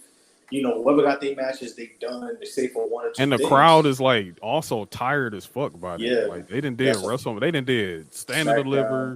Both nights of WrestleMania. Oh, SmackDown. So that's 5 events. Let's not even include the other indie wrestling shows that they did. And all that other shit that's going on. Whoever was watching motherfuckers bleed all over each other in bingo halls, like like to get their little indie fix. But or have been like, you know, going to Wale Mania. Just they've been around wrestling for literally. You've been around wrestling since Thursday. Thursday all the way till Monday. You've been just around wrestling. Like some of those people were scaring the host Friday street, but that's another discussion. Anyways, but I was just gonna say, like, I think what Triple H is doing is fine. It's just because everybody expects all these things. It's like, bro, we're not at that age where like we don't need to have a big reveal everywhere after Mania anymore. Like, granted, you may get a couple matches, but like you gotta in the summer and remember and think about it too. Everybody acts like the Raw after Mania is such a big deal because really think about it. The summer is usually kind of when things kind of chill out.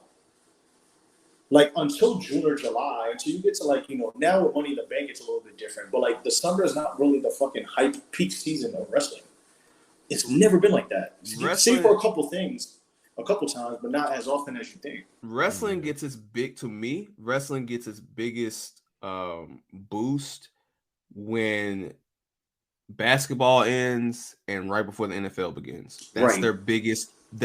Because they're not challenged on Monday nights anymore, and now it's time to build up for the following. That's also a dangerous time. That's also a dangerous time because that's when people get hurt. Exactly. That's when a lot of stories. That's when a lot of stories kind of stall out. That's it's literally a hangover. So, but the difference is the last couple of years, if you've noticed, they've dragged storylines out probably a month or 2 longer than they should have. With the Triple H era, that's not happening. No. So, like, I would even say like last summer was probably far like one of the best because of the whole Bloodline and Sammy thing. Like, literally, they carried the entire summer. From August to now, they've carried the company. They carried. I mean, going back to July, it really wasn't like forced either. If you really think about it, like it kind of carried. You know, like you said, it carried out. And I think, and I agree, because if you think about that time from when the fight, because the NBA finals end in like mid-June? Father's Day. Mid-June. Father's Day. Usually. So, all right. So from Father's Day to Labor Day, pretty much. Yep. There ain't nothing on TV on Monday nights except for Raw, unless you watching baseball or something. But here's the kicker, really gets though. Crazy about baseball until August or September, because that's when the playoffs start. But here's the kicker, though. Here's the kicker about like. Because SmackDown was king. SmackDown was pulling in a 2.1 on a Friday in the summer. Summertime. Do you know how fucking hard that is? You know what's crazy? SmackDown is usually always the show everybody watches during the summer, which is weird to me. Like SmackDown always had, like, since SmackDown has come and like has been a consistent TV show, like even during the Ruthless Aggression era, like when SmackDown was the fuck, when Raw was at, like, oh yeah, absolutely. SmackDown was pulling in numbers. Like I knew it was popular, but the numbers was crazy during the summer. Yeah, because even the music rate when it was dead and Randy Orton was like the only fucking thing to watch on a Friday night. SmackDown was still pulling in. Because the thing is people are outside, bro. That's the thing about it. But like, where else are you gonna go where you can randomly wake up and you like, what's on tonight?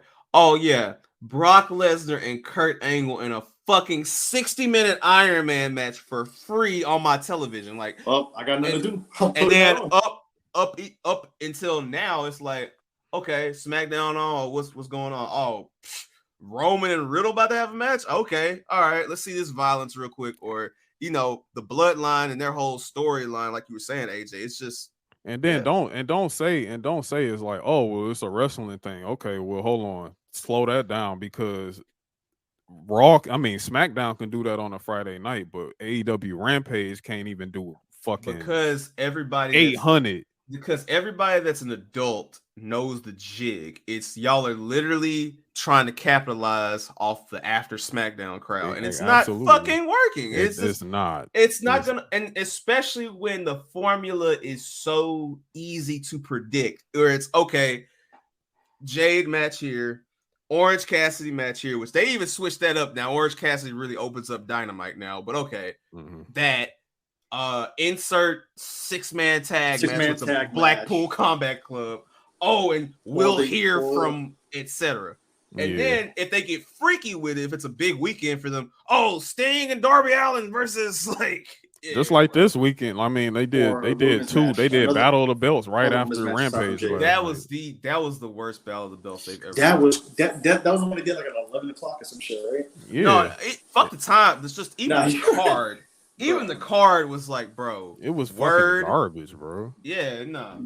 Remember that Rampage that was on like at 5 o'clock in the afternoon? Oh yeah, that was like Texas. I forgot what was going on. Wasn't that like the Adam Cole and Hangman death match that they did or whatever? Like they was doing that because the playoffs was going on. It was either the playoffs or the NBA finals, because they was like Rampage before a hoop or some shit like that. Rampage before something, like, because TNT was taking up a lot of that time because of the playoffs. Yeah. So they were having to do Rampage early. They about to be in a bad basketball spot. came on. They about to be in a bad spot because remember TNT, the playoffs about to start, and I don't know what coverage, I don't know what conference TNT has this year. I think TNT still gets the Western. They get the ESPN gets the East, right? ESPN gets the East in the finals. Yeah. Right. Yeah. I know the first one they alternate, and then as it goes, all right. But they about to be in a mess because remember TNT gets the playoffs, and then MLB started the TBS games. Yep. Exactly. Because they did a couple. Was it this weekend? I think this weekend, like they had a Yankee game on and another game on too. So that's about to get bad, especially when the Rampage. Bro, they gonna put Rampage on like at the same time ECW was on when you had to watch it on the Spanish channel. Man, Rampage is gonna be on Saturdays, my guy. You gonna see you gonna go to sleep. You gonna watch a Rampage, and then they gonna have MASH on right after. Yeah, it's rough. It's rough. I mean, it's just funny because you go back to that, and then that side they'll laugh at like, oh, SmackDown gonna go to FS1 tonight because of this got moved, but SmackDown on FS1 still pulled in 2 million. Yeah. Like, but, all people gonna do is like, oh, okay, it's on FS1 tonight. Bet go DVR, my nigga. Go right bro, it went to FS1. It went to FS1. Didn't it go to FS1 like within the first month? Yeah. Because I think it was the MLB playoffs. I think. Yeah, the MLB. Whenever MLB playoffs come, then they put SmackDown goes to FS1 a few nights. You know what I'm saying? Or the World Series comes on, and they'll go to FS1 or whatever. But here's the thing, because those guys, I think, with Triple H and just the WWE in general, like they're very savvy about that, and like, all right, cool, like we're not going like try to make it look like we're trying too fucking hard because it's on FS1. Like, we're gonna give you a couple matches where you go, when you go on commercial break, whatever you watching on Fox, you go right to FS1, put that on for 20 minutes, and then go back to what you're doing. Like They break it down really well too. Like with Rampage, they just be like, "Oh, that shit on 5 o'clock. I'm putting a fucking death match, a jade match." Like y'all said, Sting and Darby Allin. Yeah, they just mash it all up. They don't let no continuance bro. or anything. It's Like, literally they a just bullshit promo. Like y'all said, a bullshit promo, a jade match, a 6-man tag match, and yeah, and then like I don't know, there's some random dudes fighting each other that's supposed to be on AEW, but didn't get signed for like 6 months. Like they be like, I mean, that's the formula. That's what this they guy's do. all elite. I'm like, this motherfucker was on TV. Like he was on TV. I was like, that motherfucker been doing pop-up matches and been on Dark and here, and now he's all elite. Hey, 3 months later, like he okay. been on AEW. Like, y'all had that motherfucker begging, bro. Like shit. But yeah, let's get back to Raw, man. But yeah, hey, look, this episode 25, y'all. Y'all getting a long one. Yeah, for sure. But so yeah, Monday, because that segues into what I was saying about money. So I mean, it wasn't the best Raw, but we had some storyline movements here. I mean, Sammy and KO defeats the Street Profits, Matt Riddle returns. Probably the biggest thing out of the mid-card thing was Dominic and Damian Priest beating up Bad Bunny and Ray. Shit out of Bad Bunny. Yeah, Bad I need Bad Bunny to like get his spot stuff correct. Damn, like they fucked him up for real. But no, the best part about that shit was was when they zoomed in on Priest's face after he choke slammed him. Yeah. And he was just looking like, and then Dom was like, "Come on, man, let's go." He's like, "Damn, you making it hot." Like shit. Yeah. So yeah, that was that. We had some early excitement here with Brock Lesnar and Cody possibly. All right. Hey, look but, now. Remember in the Discord, I said, yeah, you said it. You said you was like Brock Lesnar is gonna F5 the shit out of Cody. I was like, bro, I'm real curious to see how this is gonna go because I'm like, fam, I know Endeavor and UFC and all this. I'm like, but fam, Brock Lesnar working a random Monday night, working on a Monday night. Yeah, Brock don't work TV. Brock don't work TV, bro. He don't work TV. The only time Brock has worked TV in the last almost 20 years is when he quickly beat Kofi. But that was for Fox. And that was on Fox. Yeah, 7 seconds. Fox. 7 seconds. When the match was supposed to go on and it was 9:52 or 10:52, I was like, I kind of, and then the thing is, it's kind of because the commercial, it went picture in picture, and they had Roman just in the ring. I'm like, Roman don't work either. Like, come on now, Roman more so just buttering up the crowd and shit like that, and then then that happened. Roman said, "Solo, let's go." Solo, he was like, "Out now, out." Also, you kind of seeing also a development there too, where the Usos are being frozen out. Oh hell, hey. That's. I'm calling now. I know N.P listening, and I'm calling now. Maybe the Saudi show because it won't be Backlash, but the Saudi show, Roman and Solo versus the Usos. No, hold on. Okay. Because like I said, I got some shit in my back pocket. All right, go ahead. I'm gonna get on that in a second. Okay. I'm doing that to close out the show. Okay. So, but Brock, I love how y'all love my tweet. Like I said in my tweet though, about the end of the show, bro. Cody legit popped in the coins to play Street Fighter Arcade, and his first opponent was Akuma. Legit. He got Akuma out the gate. That wasn't a Setsui no Hado, my nigga. I don't know. Yeah, like, look, he put the beats on him. You have your match at Backlash. This is your Backlash main event. Brakes on him, and then he came back. And then he came back and beat him up again, and then left, and then came back to give everybody a finger, and then that was the end of Raw. Motherfucker F5'd him on the stairs. Like, meanwhile, Cody the Cody that we know, he collapses at the ramp, and then he gets up again. Refuses in the stretcher. Very old school. It's Cody Rhodes, guys. I don't know what to tell y'all. Like, I If don't that know ain't why y'all Dusty, complain. If that ain't Dusty's son, dog. That's Dusty's son. Like, I don't know what to tell you. And then the thing is, like, John Cena did this a lot too. So that's why I'm like, why are we like so surprised? Like, Hey, being that Cody really ain't Glizzy, son. That Monday Night Raw is Dusty Son TV. yeah, I mean, like for real. Like, welcome to the Codyverse, everyone. Dusty like, Son, this Dusty Son TV all times, baby. Oh, he yeah. bringing Pharaoh out at SummerSlam, dog. You know, Oh, if he bring the dog out, bro, that's crazy.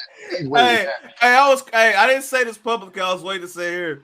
Yo, they definitely held out on the WrestleMania win because they definitely want Dustin to be free of his contract so he could cry ringside. Yeah. So everyone wants to everyone has this whole thing of like what's next? Like where do we go from here, right? Where do we go? Like what's the thing? Like I know everybody, some people like, oh, I'm praying on Cody's downfall and all type of shit like that. I don't understand why y'all don't seem to understand that Cody Rhodes is the new John Cena for this company, bro. It's not like even close. I don't like it. Like it's not even close. This is a marathon, bro. Like okay, so like I'm about to give y'all something. America, dog. He's Captain America. Like he's really Captain America. The thing is, this is like I want y'all to think about this. Okay, I need y'all to think about this. So the next 3-4 PLEs. Okay, we got Backlash. We got the King, Puerto Rico. We got Backlash. We got King and Queen of the Ring, Saudi. Kingdom of Saudi Arabia. Yeah. When we got Money in the Bank. Puerto Rico is part of America. I'm sorry. Yeah, I'm sorry. That's a territory. But I mean on the soil, on US. Nah, fuck with y'all guys. He know. International boys. International, right. Money in the Bank. And we have UK. Money in the Bank in the O2 Arena. We do not return back to the U.S. mainland, Detroit, until Detroit at SummerSlam. So let me paint this roadmap for you. No, you know what just got me crying. Hold the thought, yo. Cody is legit the Patriot, dog, because it's coming back in Detroit. That's where Luger's from. The Cody Express, the Lex Express. Like, dog, you can't make this shit up, bro. I'm about to paint y'all a picture, bro. I'm about to paint you a picture. Oh shit, go ahead, man. Oh. Roman is not working Backlash. No. He's not going to work King and Queen of the Ring. You think so? No, he's not. If he does, but listen, it's a tag match, I would think. He's not. It's not happening. Oh, okay, all right. He's not working. If he does work it, you know what? Nah. I mean, if he does work it, it's probably going to be some slow build. I mean, some quick build shit. If anything. So. I won't even say it's anything dealing with the Usos. I say it's something with Seth. So you're saying they might hold off on that, but what you're saying, so if maybe if I could play a little, Laracon, thing, you're saying that we're not going to see Roman really wrestling again until SummerSlam. Yes. Now, here's the thing. Okay. So, something if Roman does work in Saudi, something has to happen in Saudi. Yes, between him and his cousins. Now, Money in the Bank, O2 Arena in London, 20,000 seat arena. Roman Reigns is not missing Money in the Bank. No. However, this is where I believe you have Roman versus Jay. You have Roman versus Jay at Money in the Bank. They are not closing Money in the Bank, however. They're not closing the show. This is in a stadium, bro. So you can't close Money in the Bank with the championship match. No, it's too much of a dead giveaway here. So, also, I'll say this. Between Cody and Brock in Puerto Rico, I don't have Cody winning that. Actually, I have him losing to Brock or winning via DQ. So I have that because I think Brock will probably take it too far or some shit like that. And that's something Cody will want. So that's that. So let's see. We don't get Cody working He doesn't work King and Queen of the Ring because because I think the reason why I don't have Roman really in the King and the Queen of the Ring is because that show need to be focused on that tournament alone. That's it. Just make it about the kick because that's where you can really map out all your matches, all your bookings for that night. Just make it about the tournament. I'm rolling. Fuck I'm that. rolling. You know what I'm saying? Like, no, you don't need no storyline movement there. You just need to make it about who gonna win the King of the Ring, who's gonna win the Queen of the Ring, and that's it. So we get to O2 Arena in London. Roman is not missing this check, bro. They have not been in London for a PLE in how many years? Shit. You gotta do this. So that's why I'm thinking this slow Let burn. me do my Googles. This slow burn between. You said what again? Roman versus Shinsuke. Yeah, you can do that. You can do that. Or you can do that because you got Nakamura. You got Nakamura coming. You know they clearly about to push Nakamura. The only time they've done Roman and Shinsuke, it wasn't even for the title. They did it at. It was like a random Raw or something. No, it was tribute to the troops type shit. Oh, okay. Yeah. So, okay, so that doesn't close the show. Your Money in the Bank match is actually closing the show at Money in the Bank. Your men's Money in the Bank match. And I know a lot of us was talking before. We was like, yo, LA Knight probably gonna be the guy that's winning the Money Bank. If it's in London, you're not giving the Money in the Bank to LA Knight. Like, no. This is your chance actually to make the Money in the Bank look like damn near the G1. Okay. All right. Because what happens in the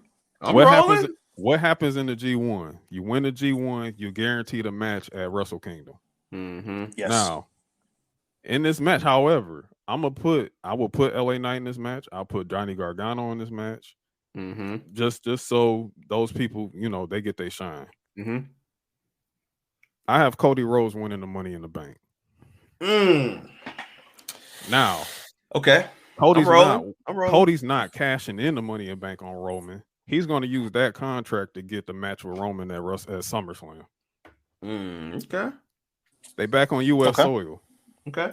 He's going to go through these gauntlets. He's going to be down. He's going to be like, look, this is my way. This is the way I get to do it. What better way to have the Money in the Bank become a more reestablished thing than to have Cody Rhodes have the briefcase with the American Nightmare logo all over that motherfucker. Marketing dollars. I mean, come on. I got a rebuttal, but I'm letting you. I love this idea. We not gonna sit up here and have him like cash in on Rome. No, he gonna be like this contract right here. So my dog, it's a SummerSlam. I want to let you know, the last time that WWE was in London for a PLE was Insurrection 2002. So it's been over 20 years. And the last actual pay-per-view in England was Insurrection 03, which was in Manchester. So it's been 20 years. Well, I'm gonna say it says Newcastle. Newcastle. Yeah. They had Rebellion later on. So that but was London specifically is Insurrection at Wembley Arena. Yep. Yes. And Money in the Bank is going to be in an arena, actually, which I just realized that, which is kind of weird. But yeah, it's going to be in the O2 arena. Nah, it makes sense because you missed the earlier part of the show, but we were talking about how when you got people traveling, you want to make sure that they can afford to do certain things. So yeah, which is also true. Yeah, there was a report that came out where WWE made a decision where they wanted Money in the Bank to be like a stadium event, but they said, nah, let's leave the stadiums to, the big four. Yeah. Makes sense. So, I mean, like, I feel like that's now, I think you do the Jay, you got more than enough time to get the Jay and Roman build going because clearly you see what's going on. He's freezing them out. Jay is clearly main event Jay because what did Jay do last night? He had the main event versus Sammy. They're clearly moving Jay. They clearly are marketing Jay right now to be a solo act. Like you look at him like he's there right now. Can I interject and just say what I think will happen real quick? Take everything AJ just said, right? For the most part, right? no Cody and no Cody winning the Money in the Bank. I'm gonna tell you what'll happen. Cody's gonna go through a gauntlet of amazing stars to me this summer. I think he gets 2 or 3 Brock matches because I think the first match is either gonna end with Brock brutalizing him, like AJ said, and then the second match, like they're gonna build up to Cody finally overcoming the Beast, and that's gonna be a huge thing, right? You might get something else to pass you over, right? I feel like Cody Roman happens at SummerSlam, but I think history repeats itself, and I think that Mr. Money in the Bank, Seth Rollins, comes in and does that. You think Seth is going to cash in? Oh yeah, and the reason Another why heist of the century. Here's why: if they, because unless this is today, April 8th, 2022, unless Triple H comes out and when he says we're gonna split the shows up and we're gonna split these belts up too, unless that happens. Remember, the Money in the Bank can only be used on what? One championship. Right. So it wouldn't surprise me if Seth takes probably the WWE title, keeps Roman's, shit going for whatever. And especially if Roman didn't lose the damn match. Keeps that shit going, and then you have it from there. And then you have, one show has this champion, the other show has this champion, and then you can go from there. Now, Cody with the Money in the Bank, guaranteeing the shot, cool, but I think that for me personally, and I'm sorry, but for me personally, if you're going to use the Money in the Bank again, I feel like it needs to have one of those oh shit moments where the cash in happens. I like the idea of, hey, this is the match. Let's fight this out like men. I went through hell, high water, and Brock Lesnar, and 7 other great wrestlers to get this title. I'm whooping your ass at SummerSlam. I love that idea. But something about Seth getting his get back is very interesting to me. But you go ahead. Nah, Seth got to put that in his back pocket till next year. Okay. It's not time yet. It's not time because Seth has 2 things going here. Like one is clearly something's building between him and Roman. That's number one. Oh yeah. And then also there's something like Seth also has to, like, Cody's gonna need another series with Seth while he's champion. So that's where Seth comes in with Cody. So because Cody's gonna need opponents after the Roman thing is over. But here's the thing. Go ahead. The thing about the money, you have to understand the Money in the Bank. Okay, when it's the shocking all, I want you to think about the history of the Money in the Bank. It's more unsuccessful cash-ins than they are successful. They are. You got to a lot of people have not cashed them motherfuckers in. It's not been a great okay, all right, success thing so with the cash. Okay, that kind of that mystique is kind of like fizzled out, and you kind of saw that with Theory just a minute ago. Now, and you can't give that, and again, you have to think of 20,000 seats. This is a O2 arena. This is in a stadium. You're not giving this shit to a mid-carder. You're not doing that. I'm gonna say this, and you're not. And what the fuck was Seth? I mean, right now, there's no reason for Seth to win the Money in the Bank. All right, Seth is hot. He's very hot. Respectfully, it's not. Respectfully, I see what you're saying, and I think what you're saying makes the best business sense, especially when you put in, Cody. That's a layup for Cody to be talking about. Well, this is your nightmare while holding up the briefcase and shit. Like it makes absolute sense.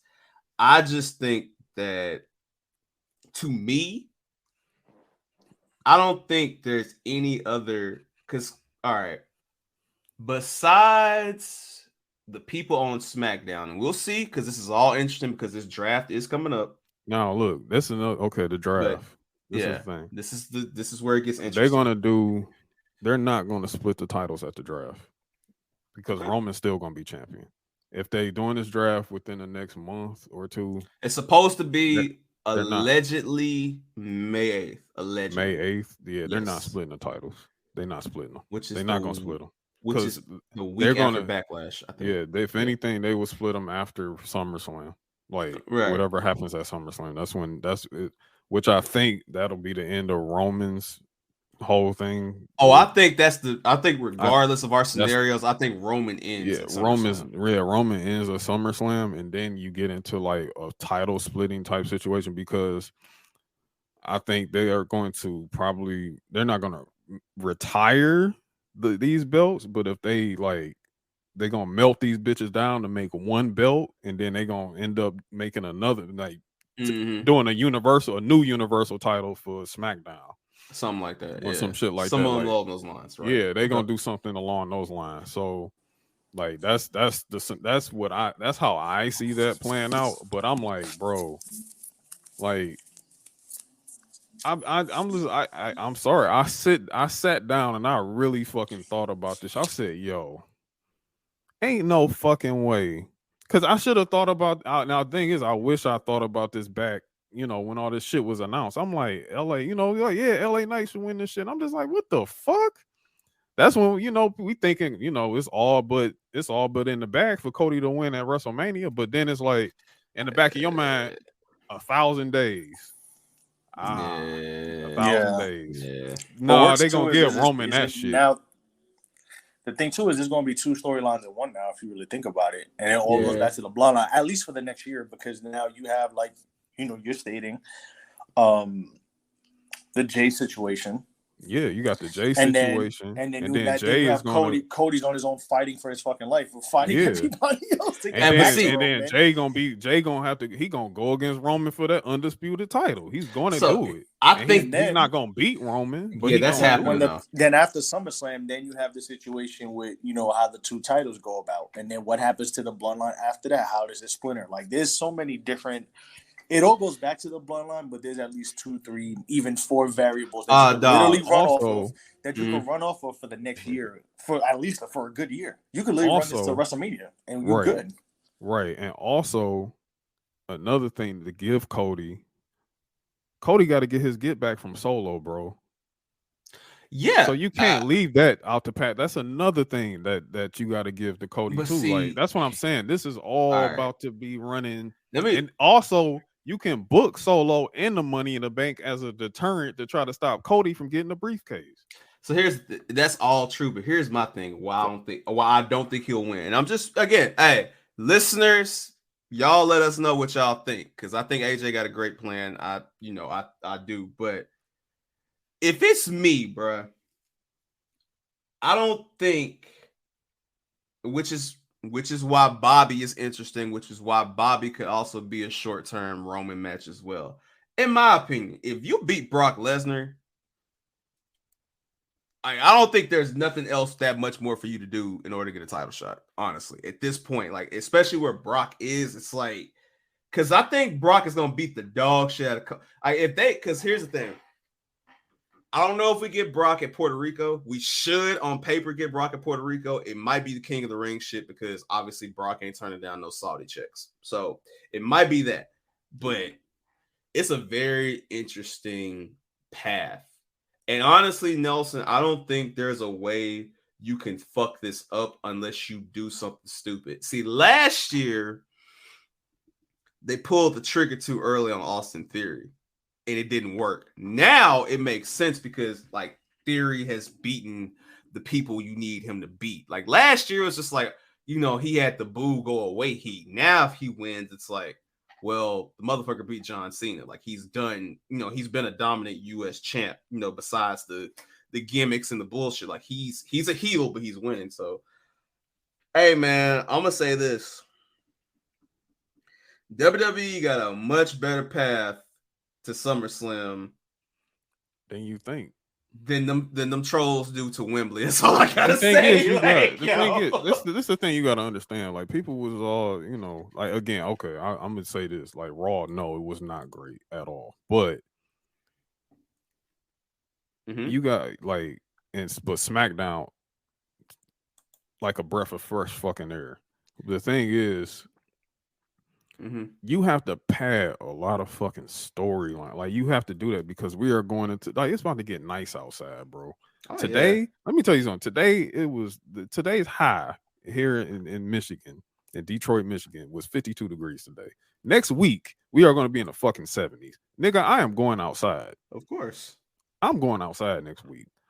So you're gonna be dealing with that.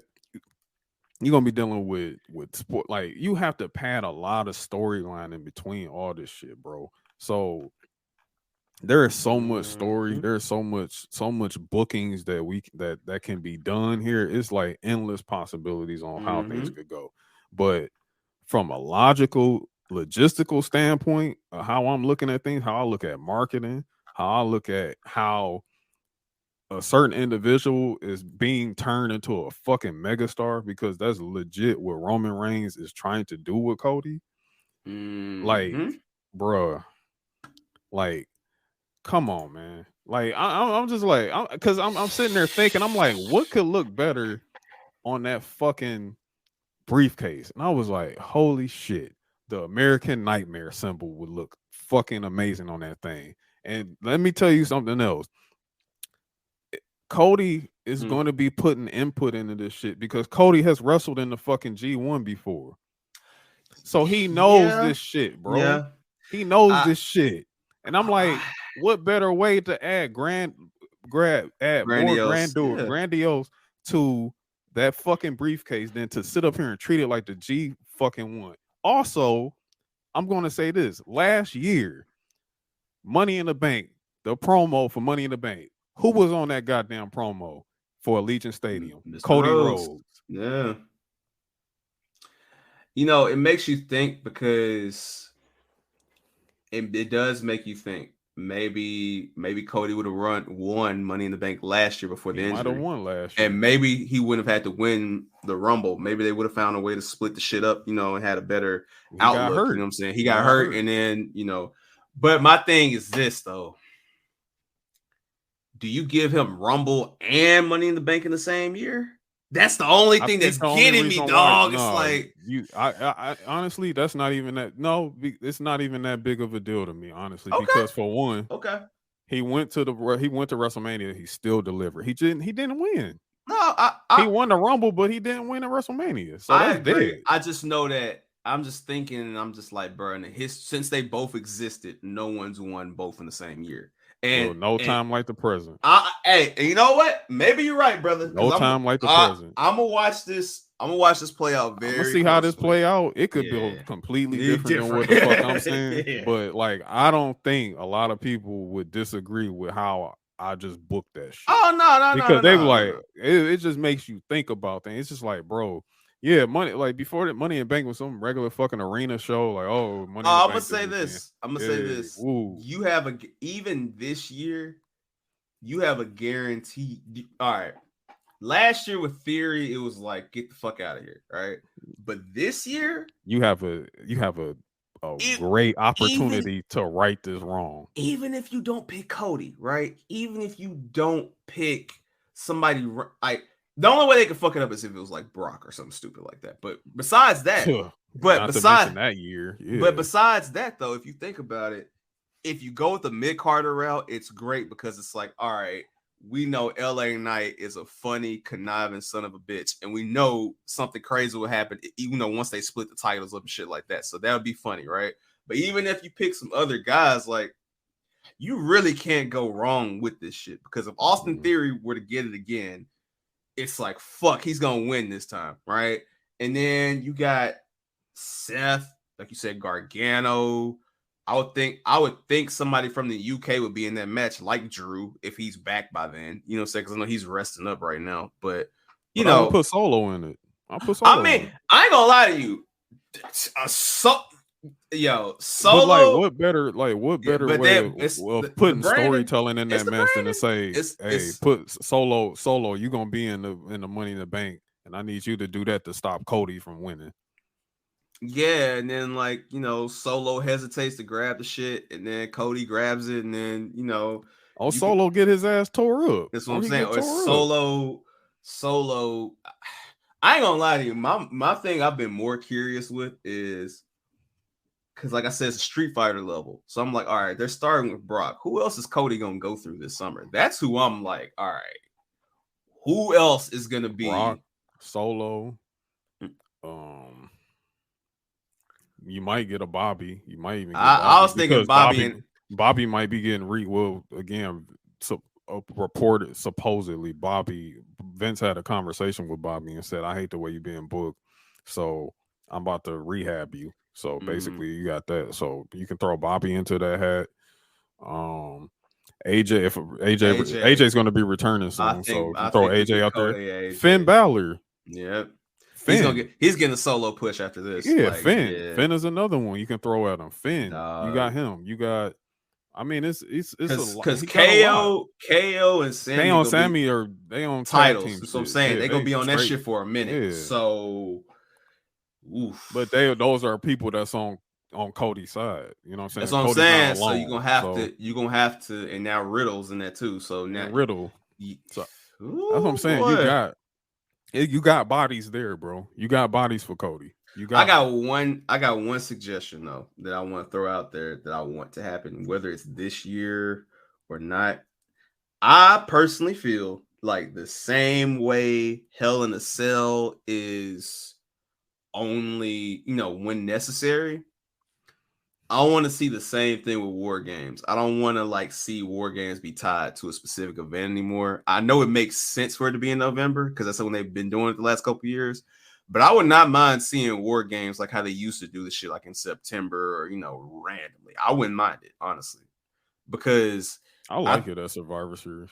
I do too, but I think that certain feuds that I'd like to see in the War Games, I don't know if it's going to go that long. Like one of the top feuds I want to see in War Games is LWO and, versus Dom and them. So I feel like that should get a War Games match, but it's like, can you really drag that shit all the way to then? Yeah, can you drag that? Yeah. Because that'll be 2 years of Dom. That's what I'm saying. Yeah. You got to move Dom on at some point. And I think right now what we're talking about, because how many people were in War Games? 5? It was 5. Yeah, 5. Yes, 5v5. Yeah. If it was 4, if they made it 4 for whatever reason, a War Games match of Cody, Riddle, Sammy, KO versus Bloodline would fucking go crazy, insane.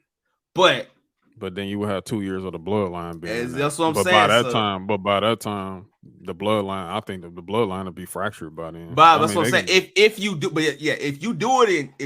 it in November, it's like goddamn. If you do the shit like because hey man, this is a fun time of year, man. Yeah, it's a fun time. Like again, I gotta close this motherfucker out because I'm like the listeners gonna see this shit. They're gonna be like 3 hours and what? But so we're gonna close this shit out soon. But like it's a whole lot of stuff we got going on. Episode 25. Like again, shout out to my brothers at Show Your Work Network. The union is coming through. Y'all got anything coming up? Plug it right now as we go on. A shout out. We just finished the March Madness everything. So we got the nigga I tried bracket coming up next. So I'll keep you posted on that. I'll keep you posted on that. Man, there's nothing else that I want to say other than thank you for the union. Thank you for a great WrestleMania watch along. Trust me when I tell you, Nelson knows this. Like it be days where I don't be like around being. I don't like being around nobody. Like no one. So today was one of them days. Man, he's just like me. He's just like me. Yeah. So yeah, I'm gonna say this, man. I appreciate that because I wouldn't be doing that shit for nobody else but y'all. So appreciate it. Thank y'all for the March Madness bracket. I can finally breathe now. yeah, definitely. Listen.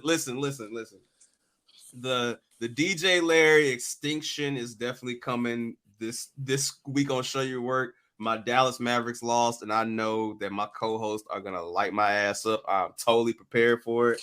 Like, you deserve it. Hey man, it is what it is, you know. But you know, there's nothing else for me to say, man. I just appreciate everybody. Y'all stay tuned to the Patreon. Y'all stay tuned to the Discord. Y'all stay tuned to the Union, man. It's a lot coming sooner than y'all think. And hey, man, the thing about Show Your Work is you never know about Show Your Work, man. That's it. Hey, that's all that there is, man. Shout out to everybody, man. Hope y'all enjoyed this episode. You know, I almost didn't do one this fucking week, but Ant convinced me I was going to take this week off. But hey, it's post-Wrestlemania, so I have to fucking talk about it. But anyway. It was too much craziness. Yeah, it's too much craziness going on. I had too much shit and all that. Also, yes, with the draft stuff coming, I have something very, very, very you want to on the way. I'm not about to talk about it. No, we're not going to talk about it, but I just want to let y'all I want to let y'all bitches know now though. Hey, you heard it here first. Y'all heard that shit here first. Don't be saying hey, any other show, and I ain't that's no shot to nobody, seriously. Any other show, I said that shit first. So this has been in the works for months. Months. I had this shit. I've had this shit in my. I got the text messages, nigga. This has been going months. Back to fucking December. Yes. So, like, yeah, bro. So anyway, yeah. But with that being said, man, I'm out, man. We out. Have a good week.